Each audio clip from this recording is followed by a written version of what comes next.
Good evening and welcome to the Pac-12 Chat Show Live here on the Voice of College Football channel. I'm Tony here as always with Tim and Chris, and we have two very special guests tonight that we're excited for. We've got Jack and Sam, better known as the former OSKI and the former Stanford Tree. Guys, welcome to the show. Hey, thanks for having us, Tony. All right. Well, hey, as we get into it here, why don't you guys introduce yourselves and tell folks a little bit about you guys and your background. We've got OSKI and the Tree. Pretty special VIP guests. You're the eldest, Jack. You should go first. Thank you, Sam. Jack, hey, you want to go first? Tell us about you. Sure thing. In the official OSKI cardigan, by the way. I know. I was saying earlier, it doesn't get to come out too often where it's a socially appropriate thing to wear around as much as it should be. So got to take advantage of it where I can. As was mentioned, I was an OSKI back in 2017 when I was at Cal. Have been a huge Cal football fan my entire time at the school. To be honest, actually didn't know much about Pac-12 before I ended up out of Berkeley. So maybe not as well seasoned and soaked in Pac-12 tradition as some folks might be in the audience or the rest of the folks on the panel here, but really excited to be here, and thanks for having me. And then, so you finished at Cal, and then what did you do after Cal?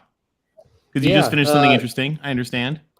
I did. So actually, Sam and I know each other quite well. We just finished business school together out at MIT, and I'm back personally now in the Bay Area, working at a startup, and just happy to be back out in the land of Pac-12 football once again, not dealing with late Pac-12 after dark kicks and all that good stuff on the East Coast anymore. You mean you don't like watching games till That's awesome. 2 o'clock in the morning? Well, welcome. We're glad to have you. Like I do, and my wife hates. Yeah, that makes sense. Exactly, Chris. And thank you, Tony.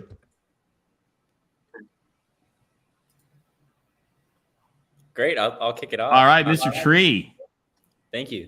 I went to Stanford. I was the Tree in 2016 to 2017. That was the year. That was one of, let's say, 10 years the Tree got suspended and the band got suspended, so we had some fun. But I grew up in Atlanta, Georgia. Went to Stanford, graduated 2018. I worked in Hollywood for a little bit as a product manager for a streaming service, and then met Jack at MIT for business school, and we just graduated. Now I'm in Houston, actually working for a sports ticketing company called Eventellect, so still within the sports world, trying to make Stanford a client, but not yet the case. I don't have as much pull as I thought I would, but give me time. Tell us about Channel Tree Sports. Oh, right. And that's the handle you see here. So a buddy of mine and I, we started a Stanford sports website called Channel Tree Sports. You can check us out, channeltreesports.com. And we just cover Stanford. We cover the football team, men and women's basketball team, occasionally the baseball team. Admittedly, we originally created the site when Rule of Tree, a similar website that Vox SB Nation used to run, sort of shut down after a new California law passed. So we sort of filled the vacant space there. So we've been traveling to tournaments, 3, 4, 5 times a year. Went to the College World Series a couple years ago. Went to 2 women's Final Fours, including the San Antonio one where the women's team took it home. So that is my current, biggest lifeline to Stanford sports. And we tweet a lot. And we also have a good rapport with the Tree Twitter account, which I also highly recommend following. It's just beautiful vomit of nonsense. At the Stanford Tree is definitely one of the great accounts. At the Stanford Tree, we couldn't get. We got DA, the Stanford Tree. That makes it legit. Who is the Stanford Tree? Did you ever find out? It was another tree like 5 years, 6 years earlier, and they forgot their password. They had forgot their password. Twitter account went away. What's up for debate is if it's actually just Sam tweeting back and forth to himself. Hey guys, the whole time, I'll never tell. Don't Don't laugh because there's a lot of Big 12 fans who do that with multiple accounts. They've got all some right. So, theories. guys, today was a big. It's very true. They do. Today was a big news day. First of all, actually, thank you to Larry Pilgrim for the super chat saying "Go Utes." Definitely go Utes, Larry. Guys, today big news. We got Pac-12 Media Days coming up this week, and the narratives are getting really, really interesting. Coach Prime is not going to be there, but Colorado came out with a little bit today and tried to shut down the Big 12 rumors, pointing out that they intend to stay members of the Pac-12. They expect to have a big discussion tomorrow on media rights with the president. The CEO group is meeting. And the chancellor said CU's goal is to stay within the Pac-12 and have a media deal coming up shortly. And I believe the presidents and chancellors of the Pac-12 are together on that. And then the Colorado chancellor pointed out that he has not had any direct negotiations with Brett Yormark or with the Big 12. So what do you guys think? Does this sort of start to put to rest some of the nonsense we've been hearing? I mean, I absolutely think so. But how many times does a chancellor have to come out and say that Big 12 defection rumors are false before people start getting the picture? Is this like the third chancellor who's had to say something? So I think it's about the eighth.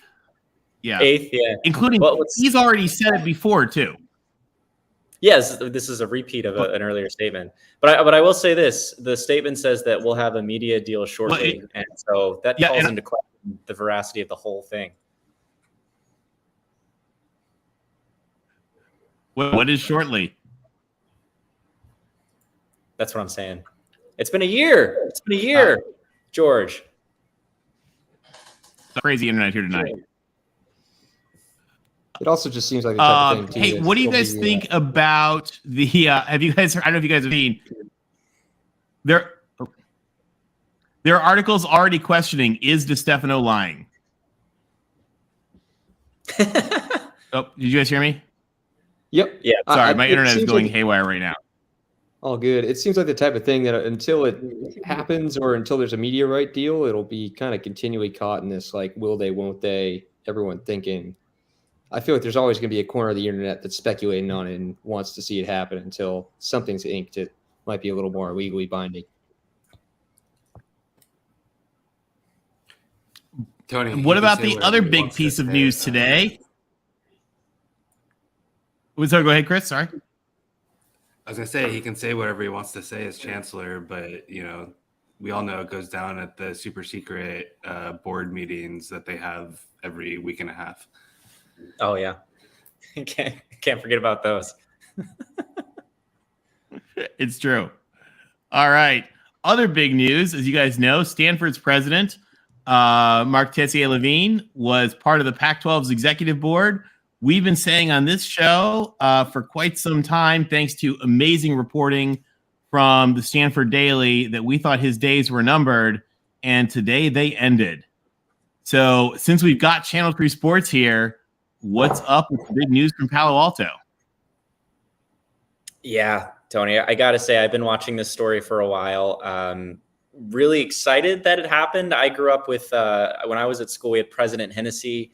He was just a fantastic president, and he understood the school really well. He had that sort of entrepreneurial spirit, that like irreverence that I think Stanford really is all about. I'll give you an example. When I was the tree, or when I was trying out to be the tree, for those of you who don't know, you have to do, you can look, it's on Wikipedia, on the Stanford Tree Wikipedia, but basically you have to do 2 weeks of weird stunts to earn your spot as the tree. There's only one a year. And so your predecessor watches all the stunts and selects their successor.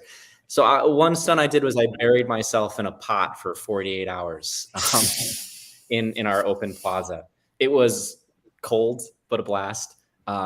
We can talk a little bit more about that later, but President Hennessy would visit me every morning at like 5 a.m. on his way to the office. I would be like half naked, shivering, buried in a pot. People have drawn on me and my face is red from everybody just slapping me relentlessly. And he'd just stop by and say, "Sam, how's this whole thing going? Keep it up." And he'd go to his office. And he was just this really cool president who kind of got the whole spirit of Stanford. And then MTL comes in and he's just this stuffy academic. And it turns out he's not even that much of an academic because his scrutiny for academic papers was really, really loose. For those of you who haven't followed this closely, though, I think it's important to acknowledge, one, like you said, the Stanford Daily had some incredible reporting. But the initial claim that he purposefully falsified data, they found that was not the case. He wasn't purposefully misleading, but he was really lax with his research standards and lax enough to be punished. And that's what happened, what got him in the end. So I'm excited for the next era. I think the Stanford Hates Fun train is going to exit, and we're going to have a shift, a well-needed shift in vibes. So I'm pumped. It's good news. And the other piece of good news, we got a lot of Ute fans usually always in the audience. And I think this is really good news for our Ute fans. So as you guys know, and we've talked about this in the show before, the Pac-12 is run by the CEO group, which is now the 10 remaining presidents and chancellors. And of that, there's a rotating system of the very, very powerful executive committee, which is made up of the 3 senior most CEOs who haven't had the role. As you guys know, when Chancellor Chris was retiring, Bobby Robbins from Arizona skipped her to join. And now with Mark Tessier-Levine leaving, we expect that Utah President Taylor Randall is next in line, unless he somehow declines for some reason. He probably will take over that slot. And then we will be shifted to having Washington State and the Washington State president, who is the current Pac-12 chair, was formerly president of the whole NCAA. So, I mean, he's chairman of the NCAA. So he's exactly a good person to have that role. We'll have Arizona, and then we'll have Utah. Guys, I think this sets us up pretty well for the next couple of years. What do you think?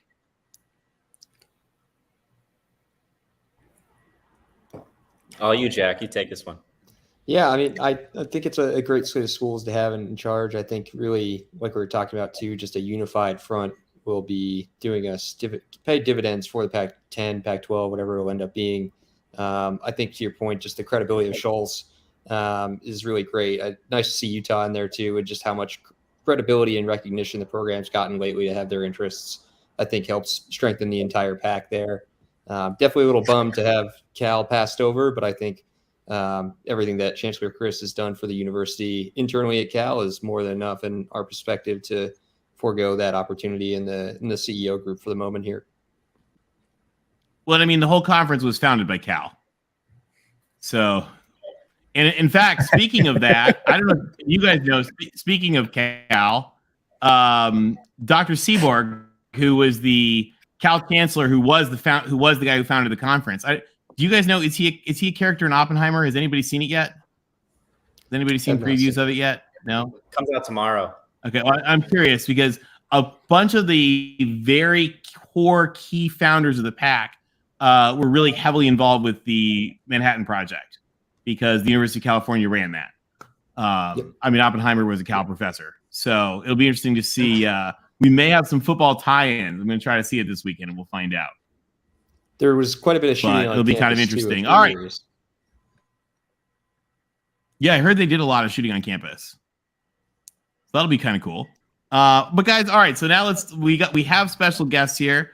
Talk to us about what it was like. Jack, so we heard a little bit about the tree. How did you get to be OSKI?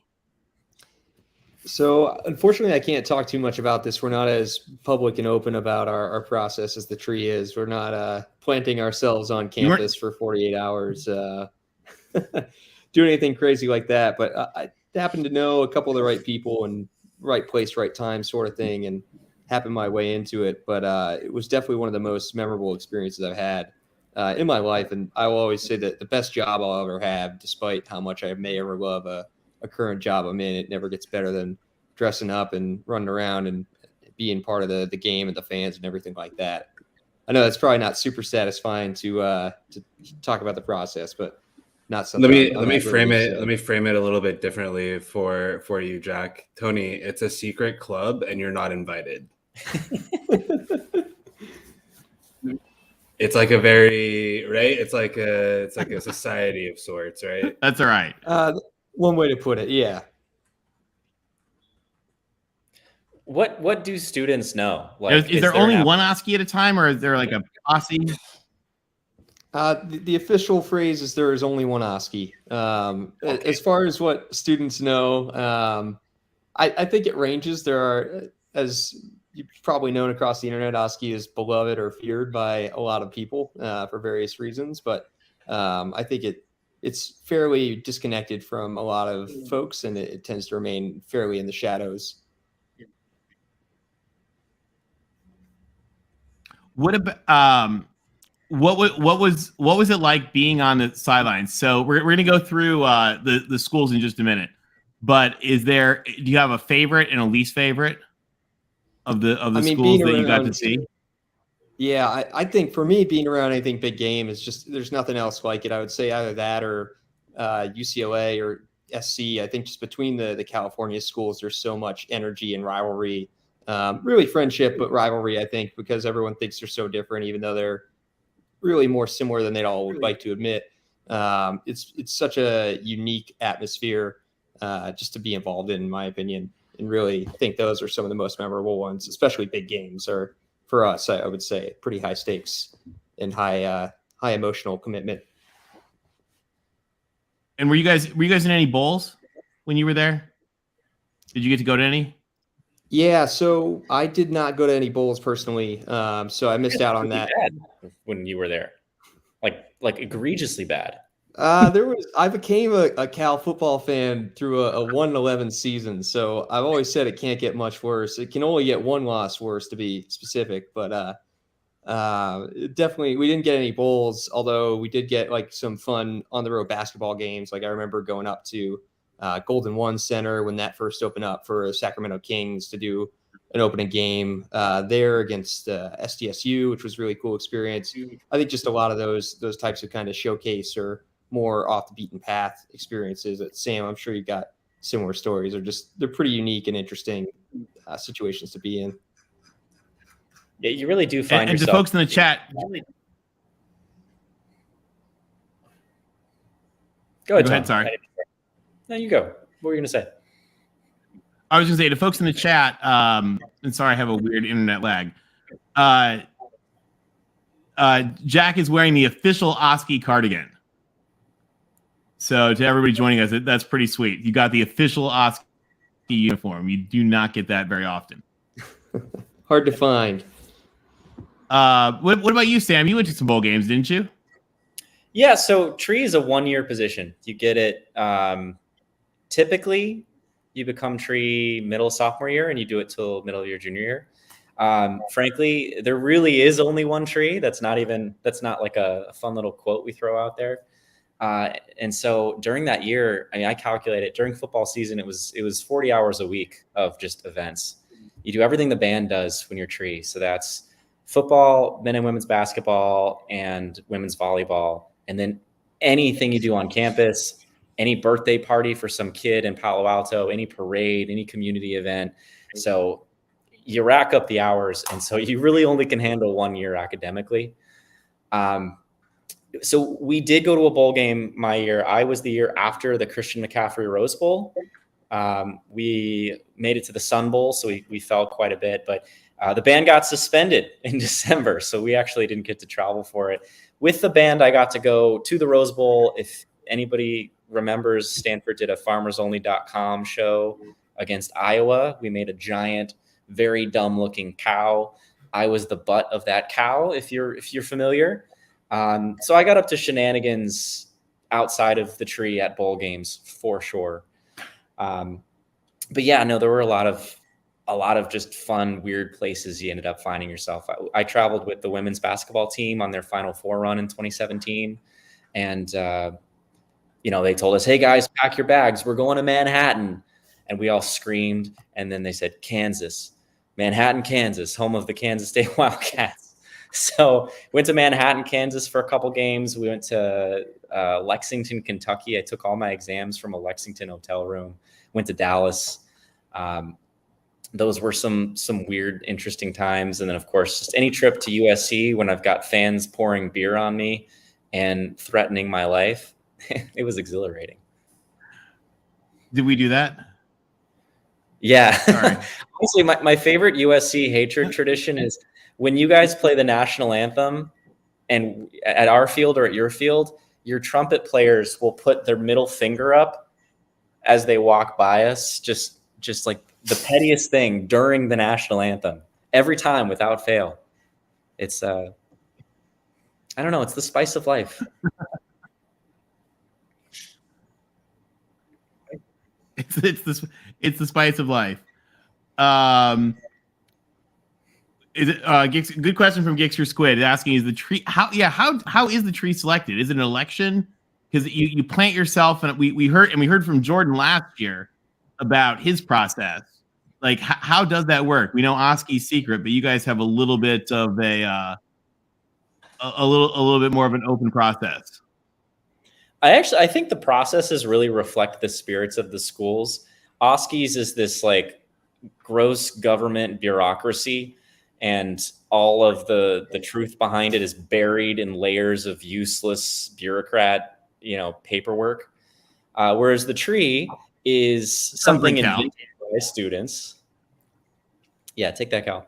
The tree was invented by students in the 70s when there was no mascot. We were the Indians originally, and then the students voted that out, and it went a couple years without a mascot, and then the band made up the tree as a joke, and everyone loved it. It was just somebody's costume they made out of paper the night before, and then they kept wearing it to games, and they passed it on to somebody else, and they kept wearing it to games, and eventually what happened was a tradition was created where somebody would pick the next person to be the tree, and that selection process grew bigger and bigger. The result is, as I sort of alluded to earlier, a 2-week period of what I like to call self-hazing. You come up with weird things to do in public for the whole student body to see. You do those things, and then the person who is currently the tree picks their child unilaterally without any sort of advice or consent from a student council or the band or anybody else. And then the new kid gets to make their own costume, ideally one that is just a complete nightmare fuel. And as somebody in the chat mentioned, 2 front-facing eyes. That's an apex predator. Don't forget it. So that's how it happens. And we've had some crazy stunts. Again, I recommend the Wikipedia page, but like somebody got shot with a bulletproof vest on, allegedly. I'm going to say allegedly after all these. Somebody ate a vinyl record and pooped it into the San Francisco Bay, allegedly. Somebody recently allegedly played a game of Operation in which every time they buzzed the side of the Operation board game, they were then tased by a former tree. This is an idea that a kid trying out for tree came up with, and it was like a blast, and everyone thought it was hilarious, allegedly. So there's just a lot of creativity. We've seen tree houses, we've seen dunk tanks, we've seen somebody applied for a job in the Trump administration just to like turn it down, take the emails, tape them to their back, and play a game of darts on their body. I mean, it's just weird stuff, allegedly, but it's fun and goofy and strange. I guess the last one I'll mention is this one guy built a giant metal bowling ball that he put a seat inside. He welded this together. He strapped himself in. He made large paper mache bowling pins, and he had former trees bowl with his body to their heart's content. So there's just a lot of goofy, fun, free-spirited nonsense. Now, this is your tree here, isn't it? Yeah, you picked a great picture, and it's in front of OSKI, so I really appreciate that subtle nod. Tell us about the inspiration for how you designed and like envisioned your tree different from the others, because yours is one of my favorites. Thanks so much. Yeah, like I said, you have whoever the tree is can make whatever costume they want. I can share an article with you to tweet out later of like the making of the tree. It's a process. I had to learn how to sew. My friend he actually took a 2-unit class to weld the frame. But I grew up in Atlanta. We have magnolia trees there, southern magnolias. And so I wanted mine to be a southern magnolia. It's not pictured here, but I had big flowers that I'd put on for each game. And then my tree's name is Hugh. That is a reference not only to its many colors, but also to David Hughes, who was the man who came up with the golden spike that they pounded into the Transcontinental Railroad. And that was a marketing idea that Leland Stanford, the school's, the husband of the school's founder, or one of the founders of the school, came up with years and years ago. So he actually hammered in that golden spike. The spike's, I believe, in the Stanford Museum now. So I went for sort of a Gilded Age robber baron look with a gold tooth and like a monocle, a big old, weird mustache, which, God, that was so hard to sew. I took forever to make that mustache. But I think my favorite part of the tree, other than, I've got concert t-shirts there. You see on the left side to the eye, you see like a big, that's actually a painting that my friend made that I chopped up and turned into a leaf. And, but my favorite piece of the tree is there's a zipper behind the teeth, and you can stick your hand into it and you can operate a big pink tongue and just go lick children, which is typically an OSKI move, terrorizing children and getting on lists, but I did it occasionally. And OSKI, tell us about your get up.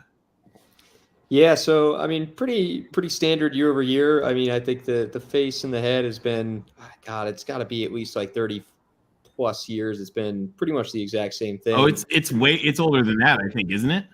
Yeah, well, so there's been different iterations of it that, like, if you look up like really old, like if you're over at Cal Memorial Stadium, they've got like kind of like a OSKI over time in some areas, and the original like paper mache head was probably one of the.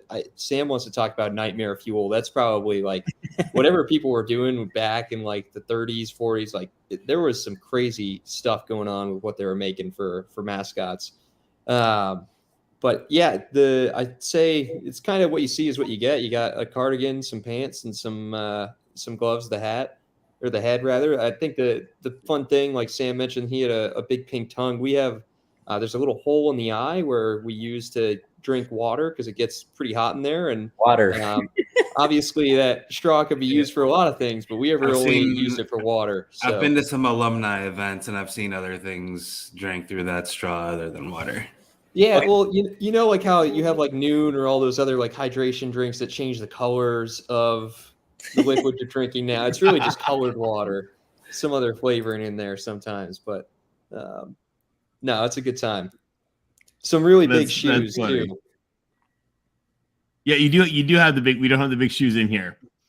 Yeah. All right, guys. Well, hey, let's have some fun for just a minute. We want to know what the Tree and OSKI think of the other Pac-12 schools and fan bases, and feel free to be as brutal as necessary. You can add in some good things if you want to, because you guys have seen all these schools. You guys have a perspective that nobody else has. So we want to know. Give us the lowdown. Talk to us about Arizona. What are the Wildcats like, Miss Wilma? Well, just as a final comment on Jack's water funnel, I think that's so funny because the Tree gets breathalyzed before every football and basketball game, and it's just what a sharp contrast. If you don't blow a 0.0, you get sent back home. Oh, we do too. Oh, you do? Oh, well, good. Okay, cool. We have that in common. That's why we drink water. Right. To hydrate. It's great. Yeah. Well, I mean, wasn't one of your predecessors arrested at Maples Pavilion? Oh, yeah. For disorderly conduct? Okay, well, to be fair, like I think 5 trees have been arrested.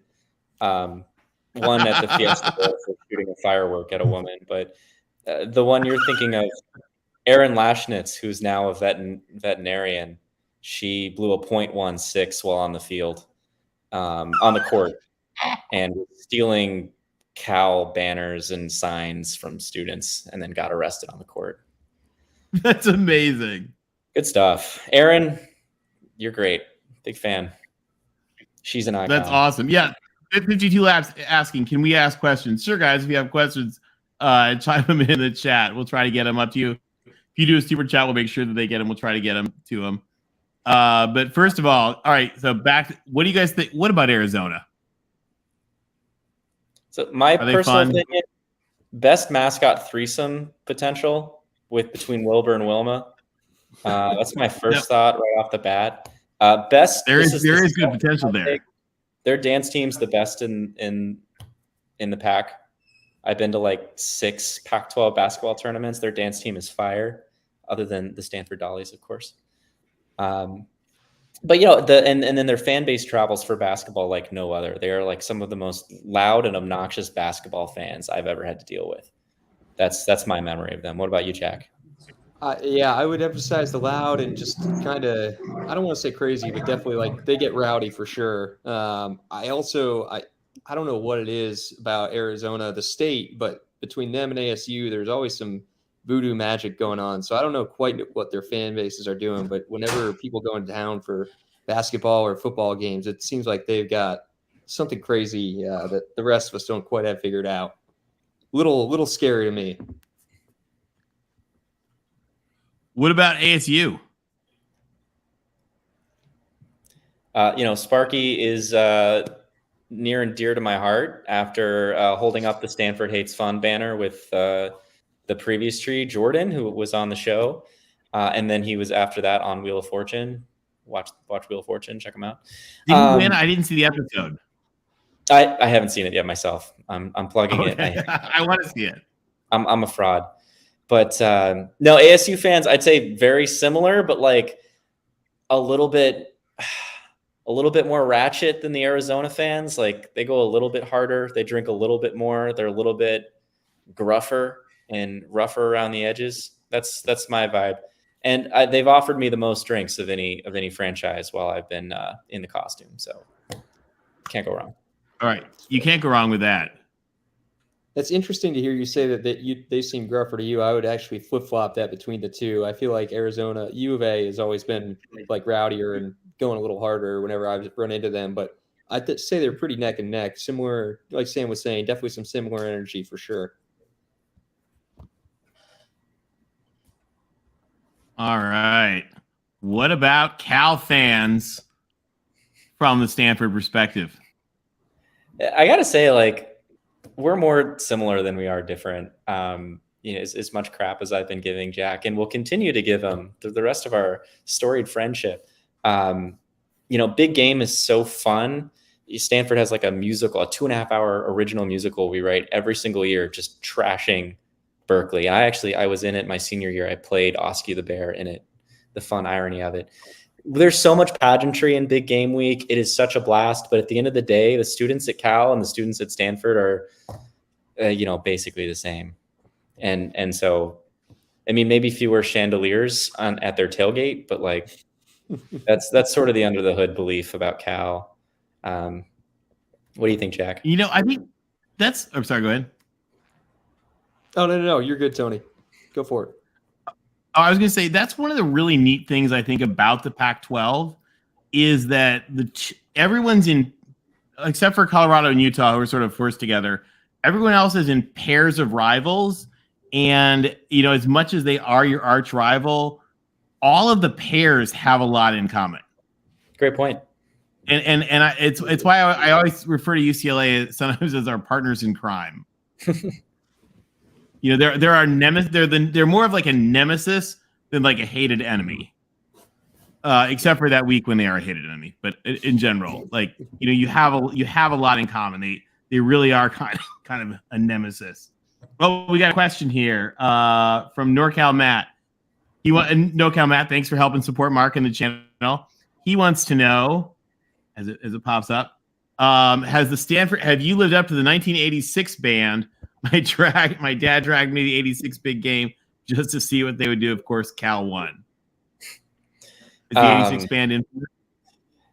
I don't have specific memories of the 86 band. I was -9 years old. But I will say this, like, I have opinions about where the band has gone in the last 5 years. I think it's gotten frustratingly tame and saddled with bureaucracy and sort of this liability culture that's affecting all colleges. I don't want to just like wave the "it was better in my day" flag, but like it does seem like there have been some significant changes. But since 1986, the Stanford band has done some awesome things. They did a field show at BYU where at the time, President Hennessy, that same president I mentioned earlier, his son dressed up as a groom and proposed to 5 brides on the field. And we talked about the sacred bond between a man and a woman and another woman and another woman.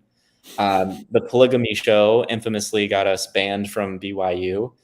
The Stanford band drove down to LA in the 90s during O.J. Simpson's trial and played the song She's Not There outside of the courthouse for 24 hours straight. Which, wow, bold. In 2000 and in 2016, I mean, the Iowa FarmersOnly.com field show made Iowans so mad that a state senator proposed a bill that said Stanford must apologize for their halftime show or else we will never work with them academically again. So I would say, like, 90s, 2000s, 2010s, we've lived up to the band's like spirit and hopefully like the 1986 band's standard to some extent. When I think was a freshman, I think it was a couple of years after the OJ thing, and you guys actually, I don't know where they found that many white Ford Broncos, but it was when Stanford Stadium still had a track around it, and they just spent the entire halftime circling the track with white Ford Broncos chasing each other around the Stanford Stadium track. Never forget. Yeah. It's an interesting dynamic that, like, USC fans have with the Stanford band.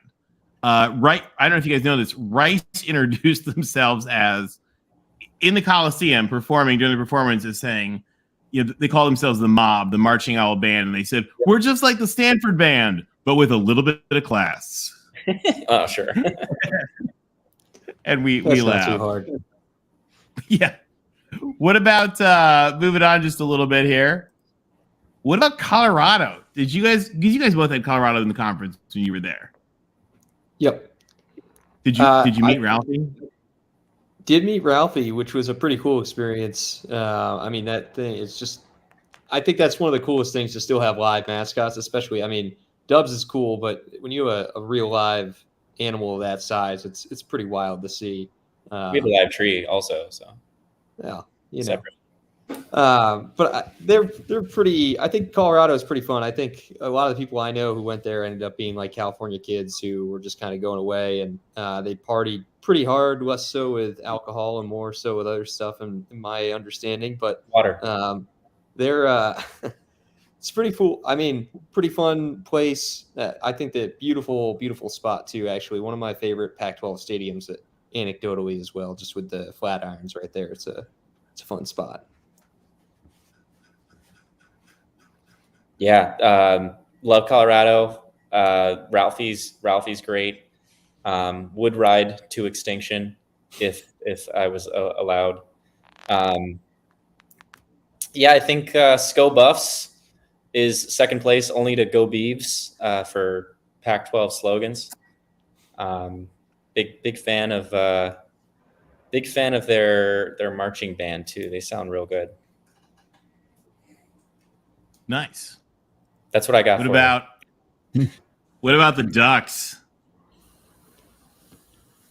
I don't have much love for Oregon fans, to be honest. They tried to steal our coach. They're pretty nasty up in that stadium. I'll respect that they make a hell of a home field advantage for themselves, and I think Daddy Phil Knight's wallet makes their life look pretty good in terms of their apparel and their team, especially in the NIL era. But I feel a pretty big rivalry with them just internally. I know that it's been probably a little one way on a scoreboard, but I would say definitely not too much love between Cal and Oregon fans, in my opinion. Yeah, I'd say Oregon fans are pretty trashy, and I would apologize on their behalf if I had gone to Oregon, but I didn't, so I can just make fun of them. Here's the thing: Stanford tends to beat Oregon whenever they're good, and they tend to beat us whenever they're good, and it's a good relationship in that sense. It's a wonderful, toxic, almost Stockholm syndrome type relationship.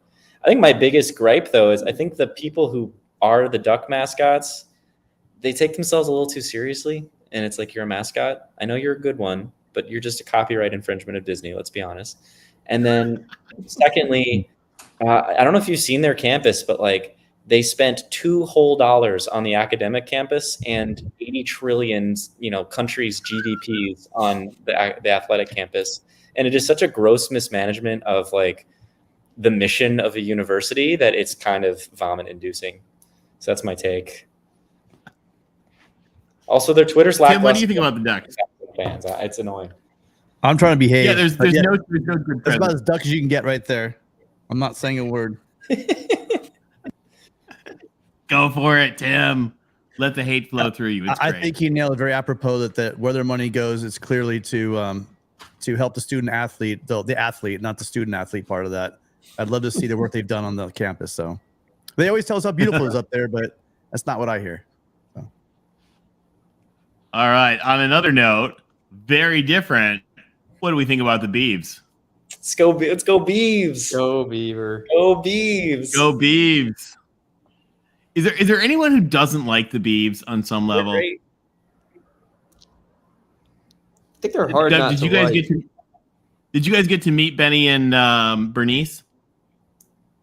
I have not, unfortunately. I haven't had the pleasure. So if anyone's out there listening who can make an introduction, would love to be introduced when they come down to Memorial Stadium this year. But I think to your point of anyone not liking them, at least for me, when I was at Cal, they went through such a tough run of coaching and just outcomes in all their games that it was hard not to root for them in some sense. For a while they had the beveled field, which was really cool. One of like the nice holdouts of college football where you can kind of get a different dynamic going, which is cool to see. But they always seemed like real nice folk whenever I'd go up to Corvallis for a game here and there, and they're just all really, really nice people. Yeah, I agree. They're just wonderful. It's just hard not to like them. And when we were there, they were particularly bad, so they weren't a threat. But even still, like even if I were the Tree now and we played a very tough Oregon State this year, I still think I'd like them. They just seem like good people. It's a program that's been down on its luck and deserves like a chance. And they ran 27 rush plays in a row and came back 3 touchdowns to beat Oregon, or was it Washington? It was an incredible Oregon. What an amazing performance last year. We had a rough time. I understand the fans were not as welcoming to USC last year as their reputation has. They wanted that win. All right, moving on. It's interesting. Every time SC's last stop at a Coliseum, at a stadium, is going to be interesting. I'm sure when they go up to Strawberry Canyon, I'm sure we're gonna get their best. This year we head up there, so be ready for it, fans. If you're going traveling, it's gonna be spicy. And probably Always true is. for USC, UCLA, Oklahoma, and Texas. I understand they're gunning for them. All right, Jack, talk to us about the arch rival. Yeah, I'll echo a little bit of what Sam said, just in terms of I think there's a lot of similarity between all the California schools, really. But I think, like we were saying, just between those rivalries, the one big point of credit I will give them is Stanford has a wet campus, which is, as an 18-year-old kid in college, is an incredible thing. And even as an alumni, where you can actually have space to go tailgating, makes for a really fun rivalry game experience. So I will give them a nice kudo for all that. I will say, though, on the flip side, for a school that for the longest time when I was there, Cal, you had to buy your own student ticket. You didn't have a free ticket given to you. Stanford fans had free tickets and still couldn't fill the stadium. None of them even went to the game. They were all in the libraries. And they would leave fraternity and sororities. I would hear from friends, they would just leave doors open. People would go in and you could literally just walk right into a house. They just had no care in the world and seemed woefully unprepared for the harsh realities of life outside Palo Alto. But I think they're doing all right now. Yeah, we used to laugh. Coming from USC, they have a Neiman Marcus across the street from the school. And we had like the trashiest, like nasty shopping center. And we were like, and they have Neiman Marcus or Nordstrom or whatever they had. Too funny. No, you got me there. It's that's accurate. I'm not gonna lie. It's funny. Like I'm now I run Channel Tree, and I was the Tree. I'm one of I would put myself up there in like top 30 Stanford fans right now in terms of like games seen in the last 5 years and watched. And even I, my freshman year, went to 3 games and left at halftime because I needed to do homework. So, all that to get an A they were going to Sad. give you just for being there. Yeah. Well, hopefully they'll give you guys something better for you. Hopefully. All right. Now it starts to get fun. Talk to us about the Bruins. Baby Bruin. I mean, I think UCLA is always an interesting rivalry because people seem to forget they were not the flagship University of California school. I knew you were going to say that. I think there's always a little bit of interesting rivalry there because of that. And I will never not mention it, as Sam kind of mentioned. He's probably heard me say this a million times. But otherwise, though, I think pretty good. We tend to like UCLA more than USC for sure. I think just a little more familial atmosphere there, but definitely some tense rivalries, especially with a lot of the transfer stuff going on. I know they sold one of our best wideouts, J. Mike Sturdivant, down there now, which is unfortunate for us. But yeah, I think generally pretty good fans. I would say actually to counter Sam's comment about Arizona's dance team, I would actually put UCLA's dance team up there as one of the better ones. So their high kicks aren't as good. I said it. Point your toes. Not as good as the Dollies. Not as well. Nobody's good as the Dollies. The Dollies. Yeah. I think we asked America right now, a little poll: Dollies or Song Girls? Which one are going to win? I'm guessing they're coming down on our side. So you graduate every fake canoe racer in the country, and so you're going to have like 8 times the populace in this poll. Just gonna tell you, it's not even close. I've seen those dollies up close, and it's not a good sight. That's all I'm gonna say. Tim, I think Tim, you take that back. If I'm gonna take the gloves off, no, it's Tim, brutal. So I'm talking about dance. We're talking about dance here. Tim, I think the better response you could have had was mentioning that when he listed that he was in the top 30 of Stanford fans right now, and he left the game early, if 30 was where the list ended. Very true. You guys would not believe. I mean, go ahead. Wait, no, go ahead. We wouldn't believe what? Oh, just how interesting it is, how hard it is to get some people to care about sports on campus, or how hard it was. I can't speak for the kids now. To be fair, that came from a UCLA fan, and we get plenty of crap about how we can't fill our stadium either. Yeah, fair enough. But your stadium's 90,000. Ours is 50,000. It's also 90 minutes away, which doesn't do them any favors. Good One point. of the big hits for them for sure, I would say. 90 minutes in LA, that's a mile and a half? Yeah, it's down the block. All right. I got to brace myself for this one. Dun, dun, dun, dun, dun, dun, dun, dun, dun, dun. Just before you get started, I just want to let you know we literally lap up the anger and tears from other schools. So please bring it on. It'll be fun. It definitely seems to be what fuels y'all. I actually We absorb it and it makes us stronger. I'll give you a quick little story actually before I get into anything. I'll let Sam go. But Cal beats SC for the first time. I think it was like 9 or 10 years. I think back in 2018, I want to say. And I was at the stadium down for the game.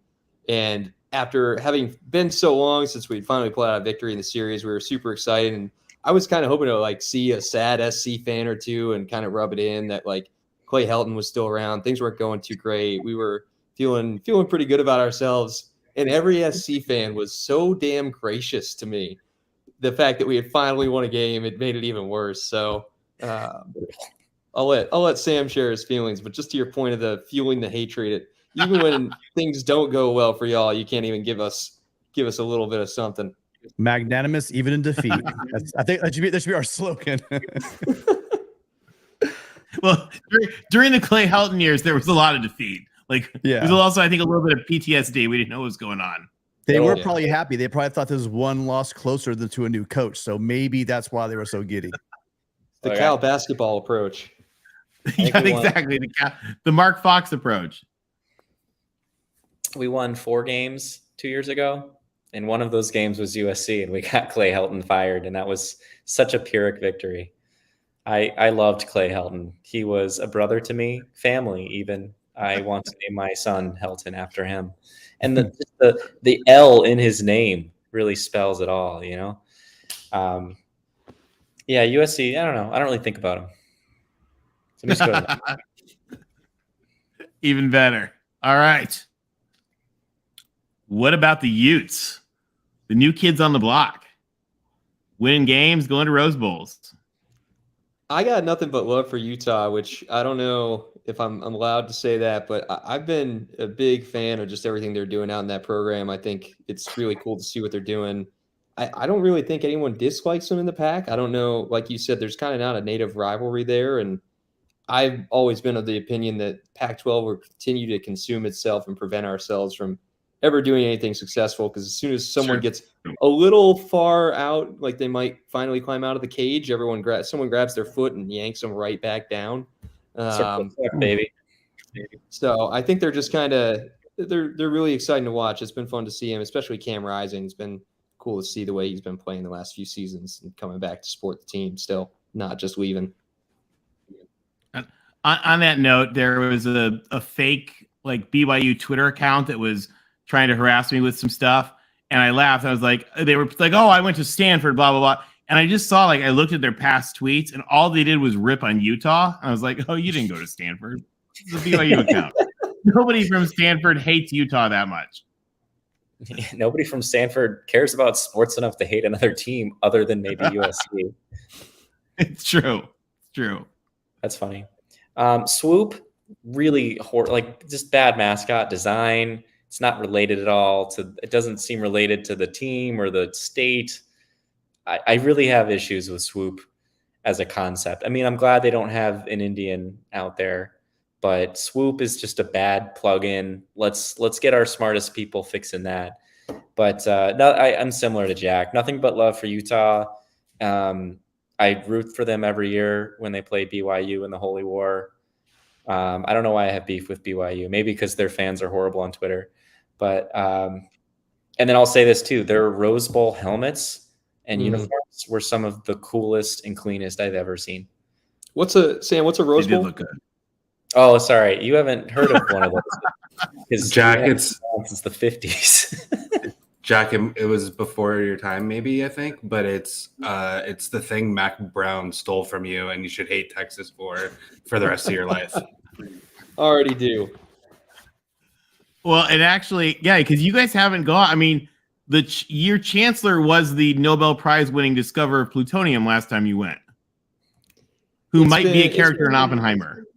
It's been a little while. On that topic, it just makes me. The only thing that really makes me sad about it is all the old Blues out there who I know will probably pass away before they get a chance to see us back there, especially with the college football playoff restructuring. But yeah, it's been a little bit. And hey, thanks. Erica Goldberg is a good friend of the show, a devout, awesome Hawkeye fan. Erica, Sam is very familiar with the infamous Farmers Only halftime show from Stanford. She says, bet we have a chip on our shoulders heading into the game with them this year. Hey, we want to beat them both. And Cal is actually USC's oldest rival, going back from before there was a UCLA. So it's gonna be a wild one at Memorial Stadium this year. Thank you, Erica. Well, and go ahead, and Zach. Right? Actually, Stanford's number 2. I think it's like 108 for Cal.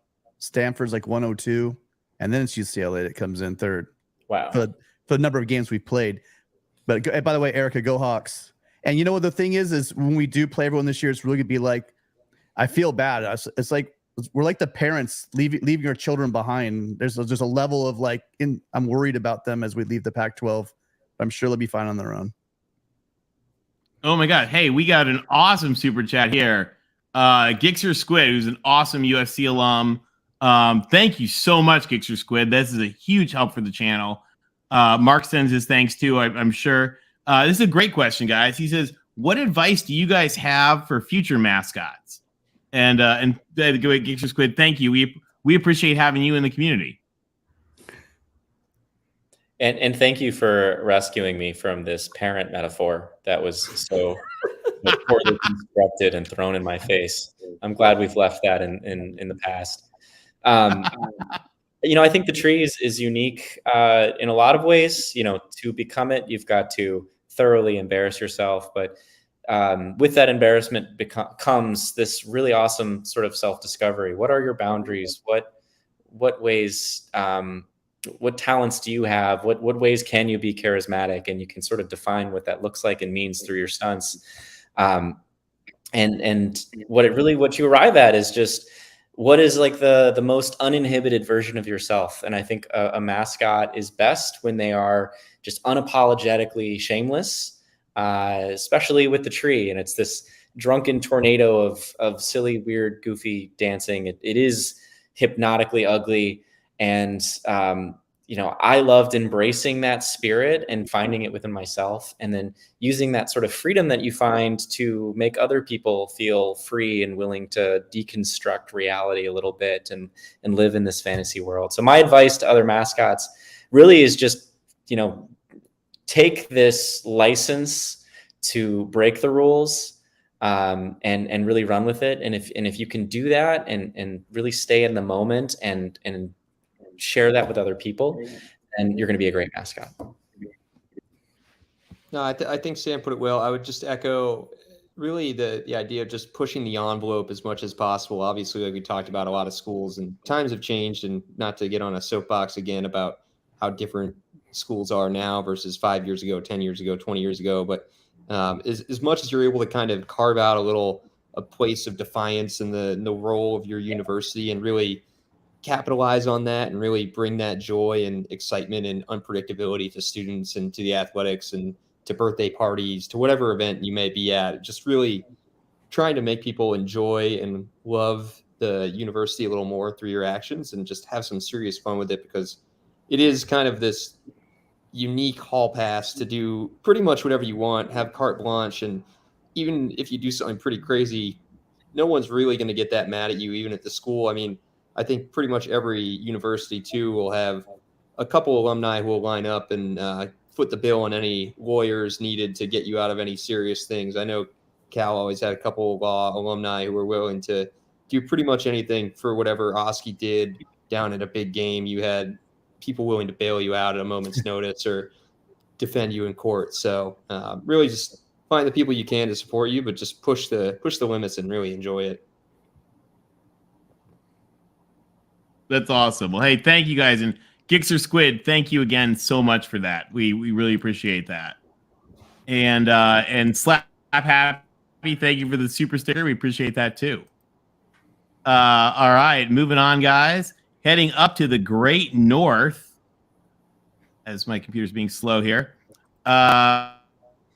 What about the dogs? Now, have you guys met Dubs? I have met Dubs, thankfully. Very exciting. Sam, I haven't. They wouldn't let me near him. Legally speaking, not just because he looked freaking. I think he would have tried to pee on me, let's be honest. I have a younger brother actually who's at UW right now. I think they're a pretty fun place to be. They've got a heck of a program. I think they're another school that, for some reason, no matter how bad Cal might be playing, we always seem to show up and play pretty well. I've seen some great games that get finished in the wee hours in the morning in lightning, which is just some crazy experiences like that. The fans are pretty cool. I think they probably have one of the stronger alumni bases that students almost have to fight their way into games, which is pretty interesting to see compared to a lot of Pac-12 schools where students seem to be the lifeblood of a lot of it. But I think also the tailgating. What's not to love about being able to go drink on a boat before a football game and then walk right in, walk out during the game, drink on a boat some more, go back in. So they've got something figured out up there for sure. Yo, so true. I love, drinking water on boats. Just sounds great. It's hydrating. Yeah. I lived in Seattle last summer while I was interning. Through your eye hole. Through the eye hole, yeah. You can put a flask anywhere in a tree. There's a million pockets that you sewed yourself, but I would never do that. Yeah, I feel the same way. Washington is That's a brilliant idea, by the way. Oh, I don't know. Maybe it's possible within science. No, yeah, I love Washington. I spent a summer in Seattle interning up there. It's just such a beautiful place and area up near campus, and like Jack said, the sailgating experience just sounds fantastic. And I didn't have a ton of interactions with the Washington fans, but I do remember when I was Tree, again, it was the year after the Rose Bowl year. We were number 7 in the country. McCaffrey's coming back for his junior season after the Heisman was stolen from him by East Coast viewers who don't watch late television. And we lost to Washington like game 3 of the season as number 7, like 45-6. It was such a demoralizing, destructive loss. So that is a core memory for me, unfortunately. So there's still a little bad taste in my mouth from the sports world, but generally I'm a fan, and they're Smarties. That's pretty cool.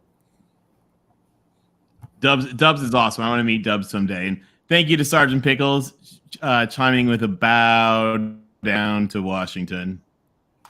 All right. What about the Cougs? Another lovable team. Sam, you want to take Did this either of one, you guys or- go up to Pullman? I have not been up to the Palouse. I really always wanted to, but it never seemed to work out for my end. But I really I think they're pretty fun. I think they're pretty wild as fans too, I would say. I will say, like when I was at Cal was the Mike Leach era, and rest in peace. But that guy was probably one of my favorite coaches to watch for everything he did off the field, if not as much for what he was doing on the field. He's just got such a big persona that I think, in my mind, will forever be intertwined with Wazoo.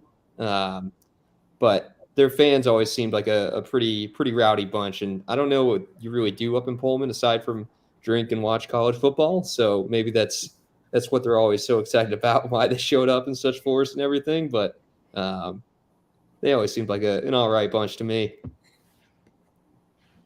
Yeah, I couldn't agree more. Yeah, similarly, gosh, I love Mike Leach. He was so fun to be in the press conference rooms with and to hear him talk and lead a program. So, yeah, rest in peace to him. But, yeah, we love the Cougs. My mascot critique, I'm trying to bring those in a little bit. Elite name here, Butch T. Cougar. Butch T. Cougar. I mean, there's just so much comedy material there. I think there's a missed opportunity not to make Butch, like an elderly woman, to really like lean in on the whole cougar thing. I always thought of that when I heard that they were the Cougs. And we have a bar near Palo Alto called the Rosewood that has cougar nights on Tuesdays. So the Cougs were always on my mind. But yeah, we love them. I want to go to Pullman. I haven't been myself. I want to go to every Pac-12 stadium before Cal makes a Rose Bowl. So I only have 50 years left. Maybe more. Well, that is the bunch. We got a question for you here. Will the Stanford band have a special presentation for USC and UCLA this year? What do you guys think? Oh yeah, for leaving the big for the Midwest for the Rutgers conference. Yeah, I'm really excited for USC Rutgers games. I think those schools really fit culturally and in sort of like significance. They have the same number of college football playoff appearances since the playoffs inception. So there's just a lot in common between those schools. And frankly, to that point, UCLA and Maryland make a lot of sense. What is Maryland but Los Angeles of the East Coast? So yes, there will absolutely be a halftime show, I'm sure, about the Euclexit. I don't know how to. There's a Brexit pun in there somewhere, but I'm not sure what it's going to be, and I am not sure it's going to be as fiery as it might have been a few years ago.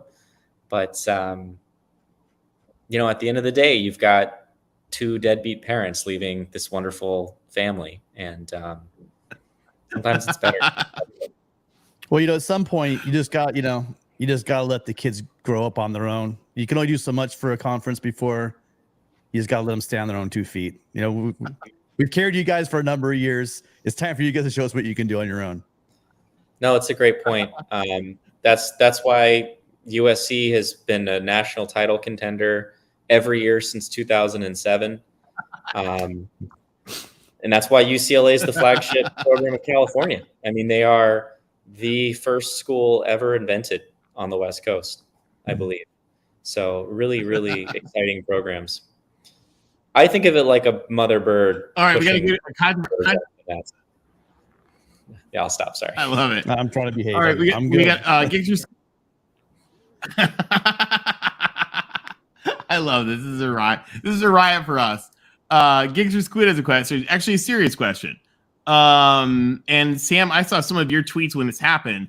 How do you guys feel though about USC and UCLA leaving the Pac-12? Was it surprising? Is it good to get rid of? What do we think? Does the answer to your question change if we drag you along to the Big Ten? I'll answer that in two parts, I guess. I remember when this happened, I was shocked. I remember calling Sam pretty much as soon as I saw the tweets last summer, being initially freaking out about it, just not knowing what was going on. I'm bummed. I think just like I was saying, for me, a big cornerstone of the Pac-12 was the original Pac-8 and the games and the rivalries that were played every year between the schools. I think just to lose that is a big bummer, and I think it's a little more emblematic of just the changing nature of college football in general, that we're losing some of that local rivalry and just some of the history between the schools at the cost of viewership and money, which I understand is a business. I understand they're optimizing for what they're optimizing for, but I think just as a pure fan perspective, I think there's definitely something lost there. And not that it's USC or UCLA's fault. I think they're just kind of chasing what everyone else has been for a little while, but it was definitely unfortunate to see us fall victim to it as a conference as well. That being said, if they were to bring us along with us, and if we could restore the Pac-8 out in the Big Ten Far West pod or whatever you want to call it, I think that'd be pretty fun. But it's definitely the end of an era, I think, for sure. And to keep the metaphor going, it was more like for the past decade, USC, with a horrible car crash that was the Pac-12, we were in the hospital and we left you guys the house, and look what you did to the house, kids. That's all I'm going to say. Yeah, it's fair. David Shaw did us no favors. He did you no favor. Larry Scott did us no favors. Oh my God! Don't even let me. Larry Scott did no one any favors. He did himself favors. No, he was really Larry. Tennis, guys, he was really good for tennis programs in the past. So let's not forget that. I think we did win a couple national championships in tennis. You guys probably did too. We win a national championship every year, so it's hard to keep track. 50 years running, I think. Jackson, who's a friend of the show, has a question. Sam, you didn't get to answer your UCLA. Oh, yeah, I have a lot of thoughts on this.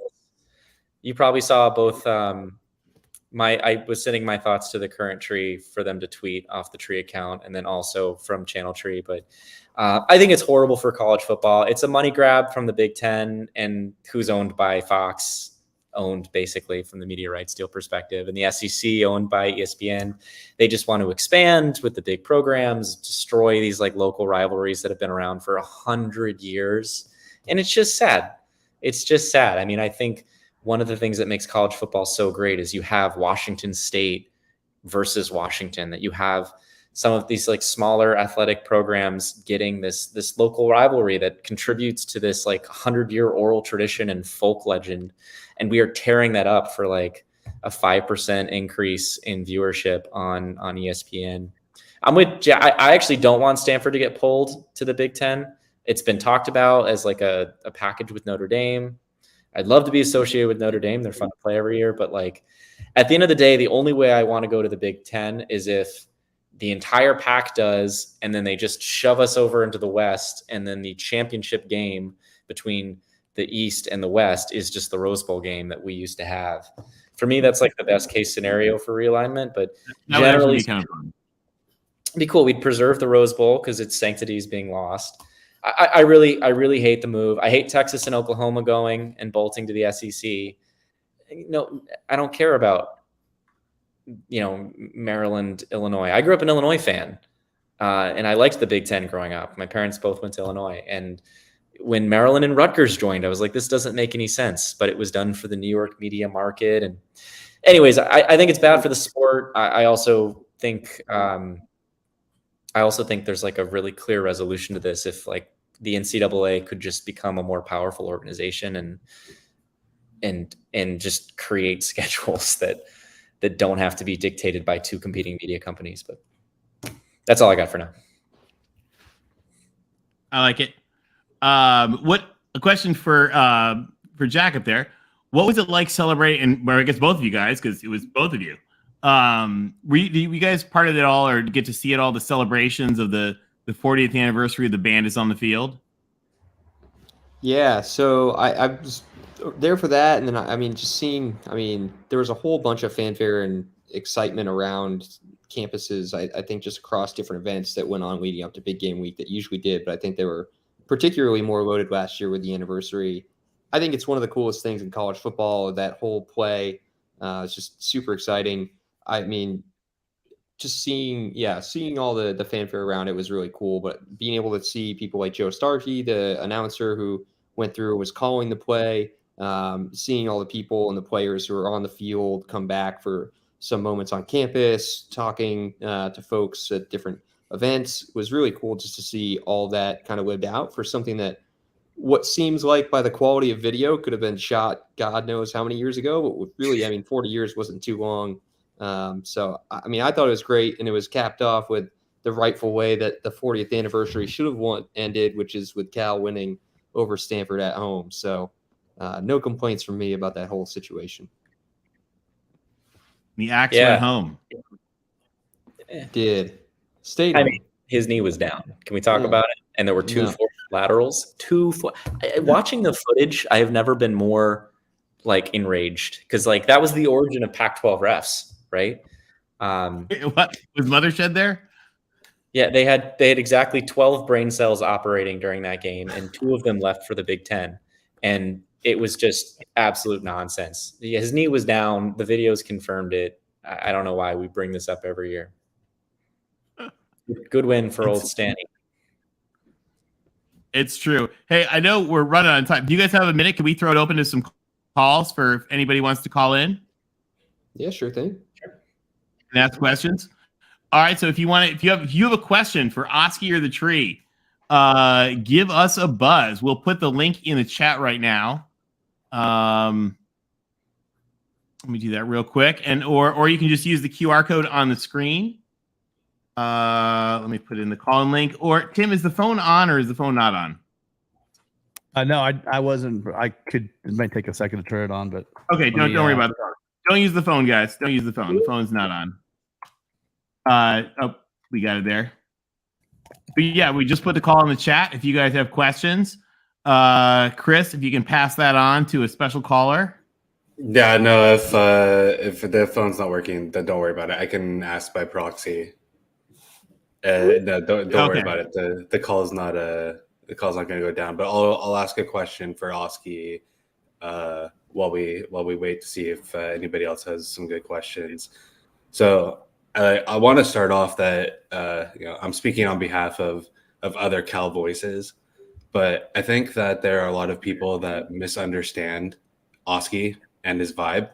Mm-hmm. So the first part is maybe talk about that a little bit, and the second part is in terms of like the distinct march that you have, and how your hands go and whatnot. What's like what's the process behind that, and how long? Like, do you have like a boot camp, so to speak? And like it's like until you get this exactly right, you're not allowed to like go out and be mischievous and like march around.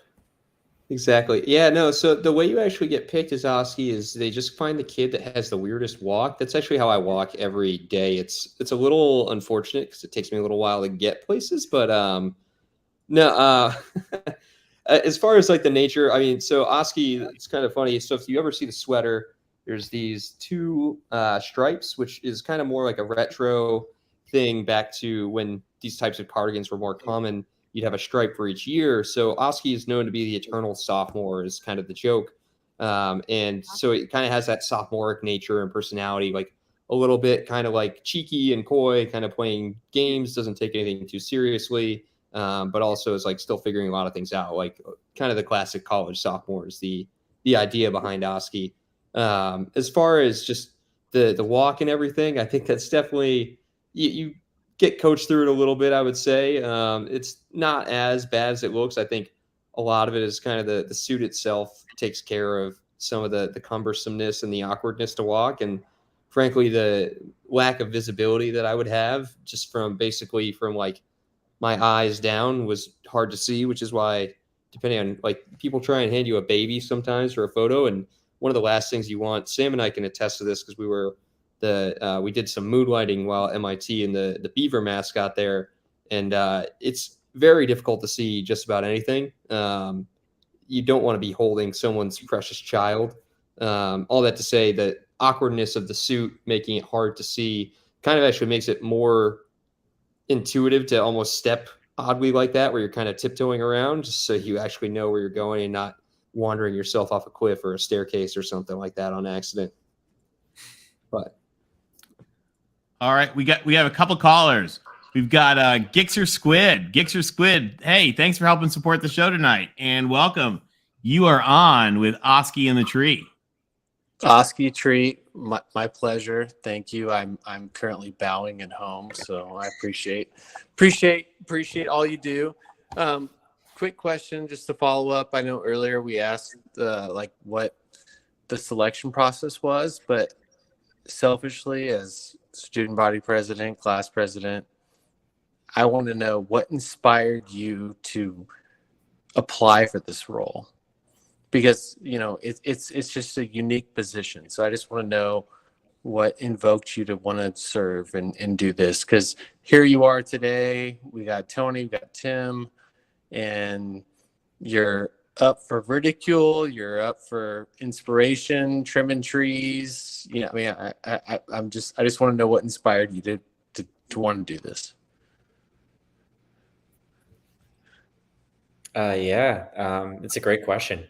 I think I didn't quite know everything about the tree when I had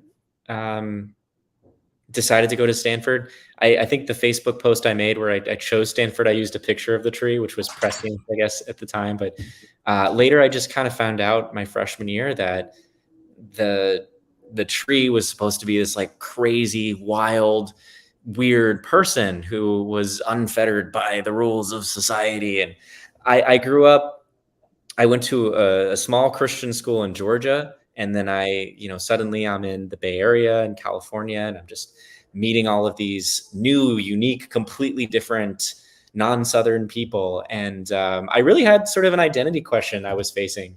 I know this is like maybe not the answer you expected. Hey, real quick, Tony knows me a little bit.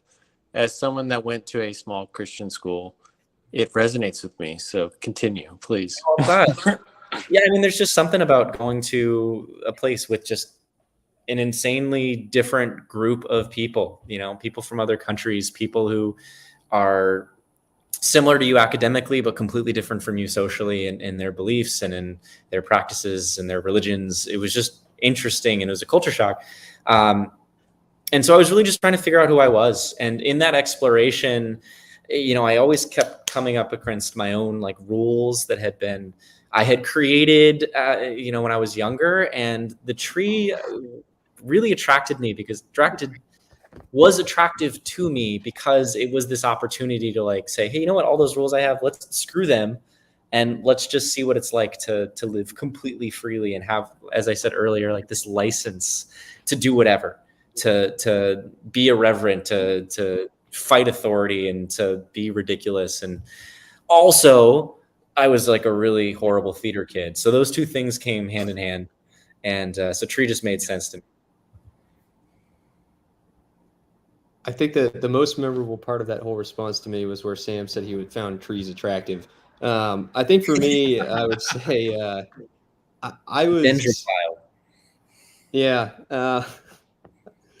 So I went to Cal, and like with how big of a school it was, definitely felt like kind of like a little lost in the sea of students and just people. I had been in like decently sized schools before, but I think just going to a large university, like anything like that, you definitely get thrown for a loop a little bit. And I had always been like involved in a school, either on like an athletic team or something. I definitely couldn't cut it at a D1 athletic level, and really wanted to be part of Cal still. That was something I kind of always had in the back of my mind of like, maybe I can try and figure out how to walk on like the cross country team or something, was something I had in my head my freshman year. didn't work out, wasn't going to be a thing, but and just kind of kept wanting to be around Berkeley more and more and have some connection to it beyond just graduating and being part of a couple clubs or organizations here or there. And I always had this deep connection to Cal football, and just being a football fan growing up, it really started to build my appreciation for the university. And I think just the mascot I saw as like a way to really deepen that connection to the school and kind of be a facilitator for how other people saw the school as well, and to share my love and appreciation for it with others, I think is something that like you'll universally find with mascots. Like, we're all a little weird. We all, like Sam were saying, I wasn't quite a theater kid, but you definitely get to do a lot of acting and playing around. You can't take anything too seriously. And I think that was a nice release from however serious you wanted to be about your recruiting, your academics, whatever else you were doing in school. It was licensed to just do whatever the heck you wanted and to have a good time. And that's what that the expectation was that, which was a very freeing in a certain way. So I think for me, it was just really being drawn to that freedom, and also just that connection to be a deeper part of the university and be part of what people think about when they think of schools so often. Well, thank you both sincerely. Channel Tree, I encourage you, continue doing what you're doing. Jack, continue doing what you're doing. I will say I'm not pro Stanford, but Jack, you look like you're the president of the karate club. I'm just saying. I'm just saying. I like it, Jack. I like it. But anyways, hey, thank you all for taking my call. Tony, Tim, always pleasure. And continue what you're doing, guys. Sincerely. Thanks, Gixer. Fight on. Thanks. Great to talk to you. Horns down. Horns down. I just do all that. right. Hey, we got next up, we got Jackson Johnson, who's also another friend of the show. Jackson, you are on with OSKI in the Tree. How's it going, guys? Going great. Howdy. Channel Tree, I have a question for you, and this is a Stanford question. Well, a couple of them. One, what's your take on the Stanford president resigning? Yeah, we talked about that a little bit earlier in the show. I was never completely sold on President MTL. I don't think he really embodied the ethos of the university that I saw when I was there. And I, through my friends who are still there and current trees or trees that came after me, it just seemed like the fun was leaving Stanford, and that's like whimsy and irreverence was being shut down.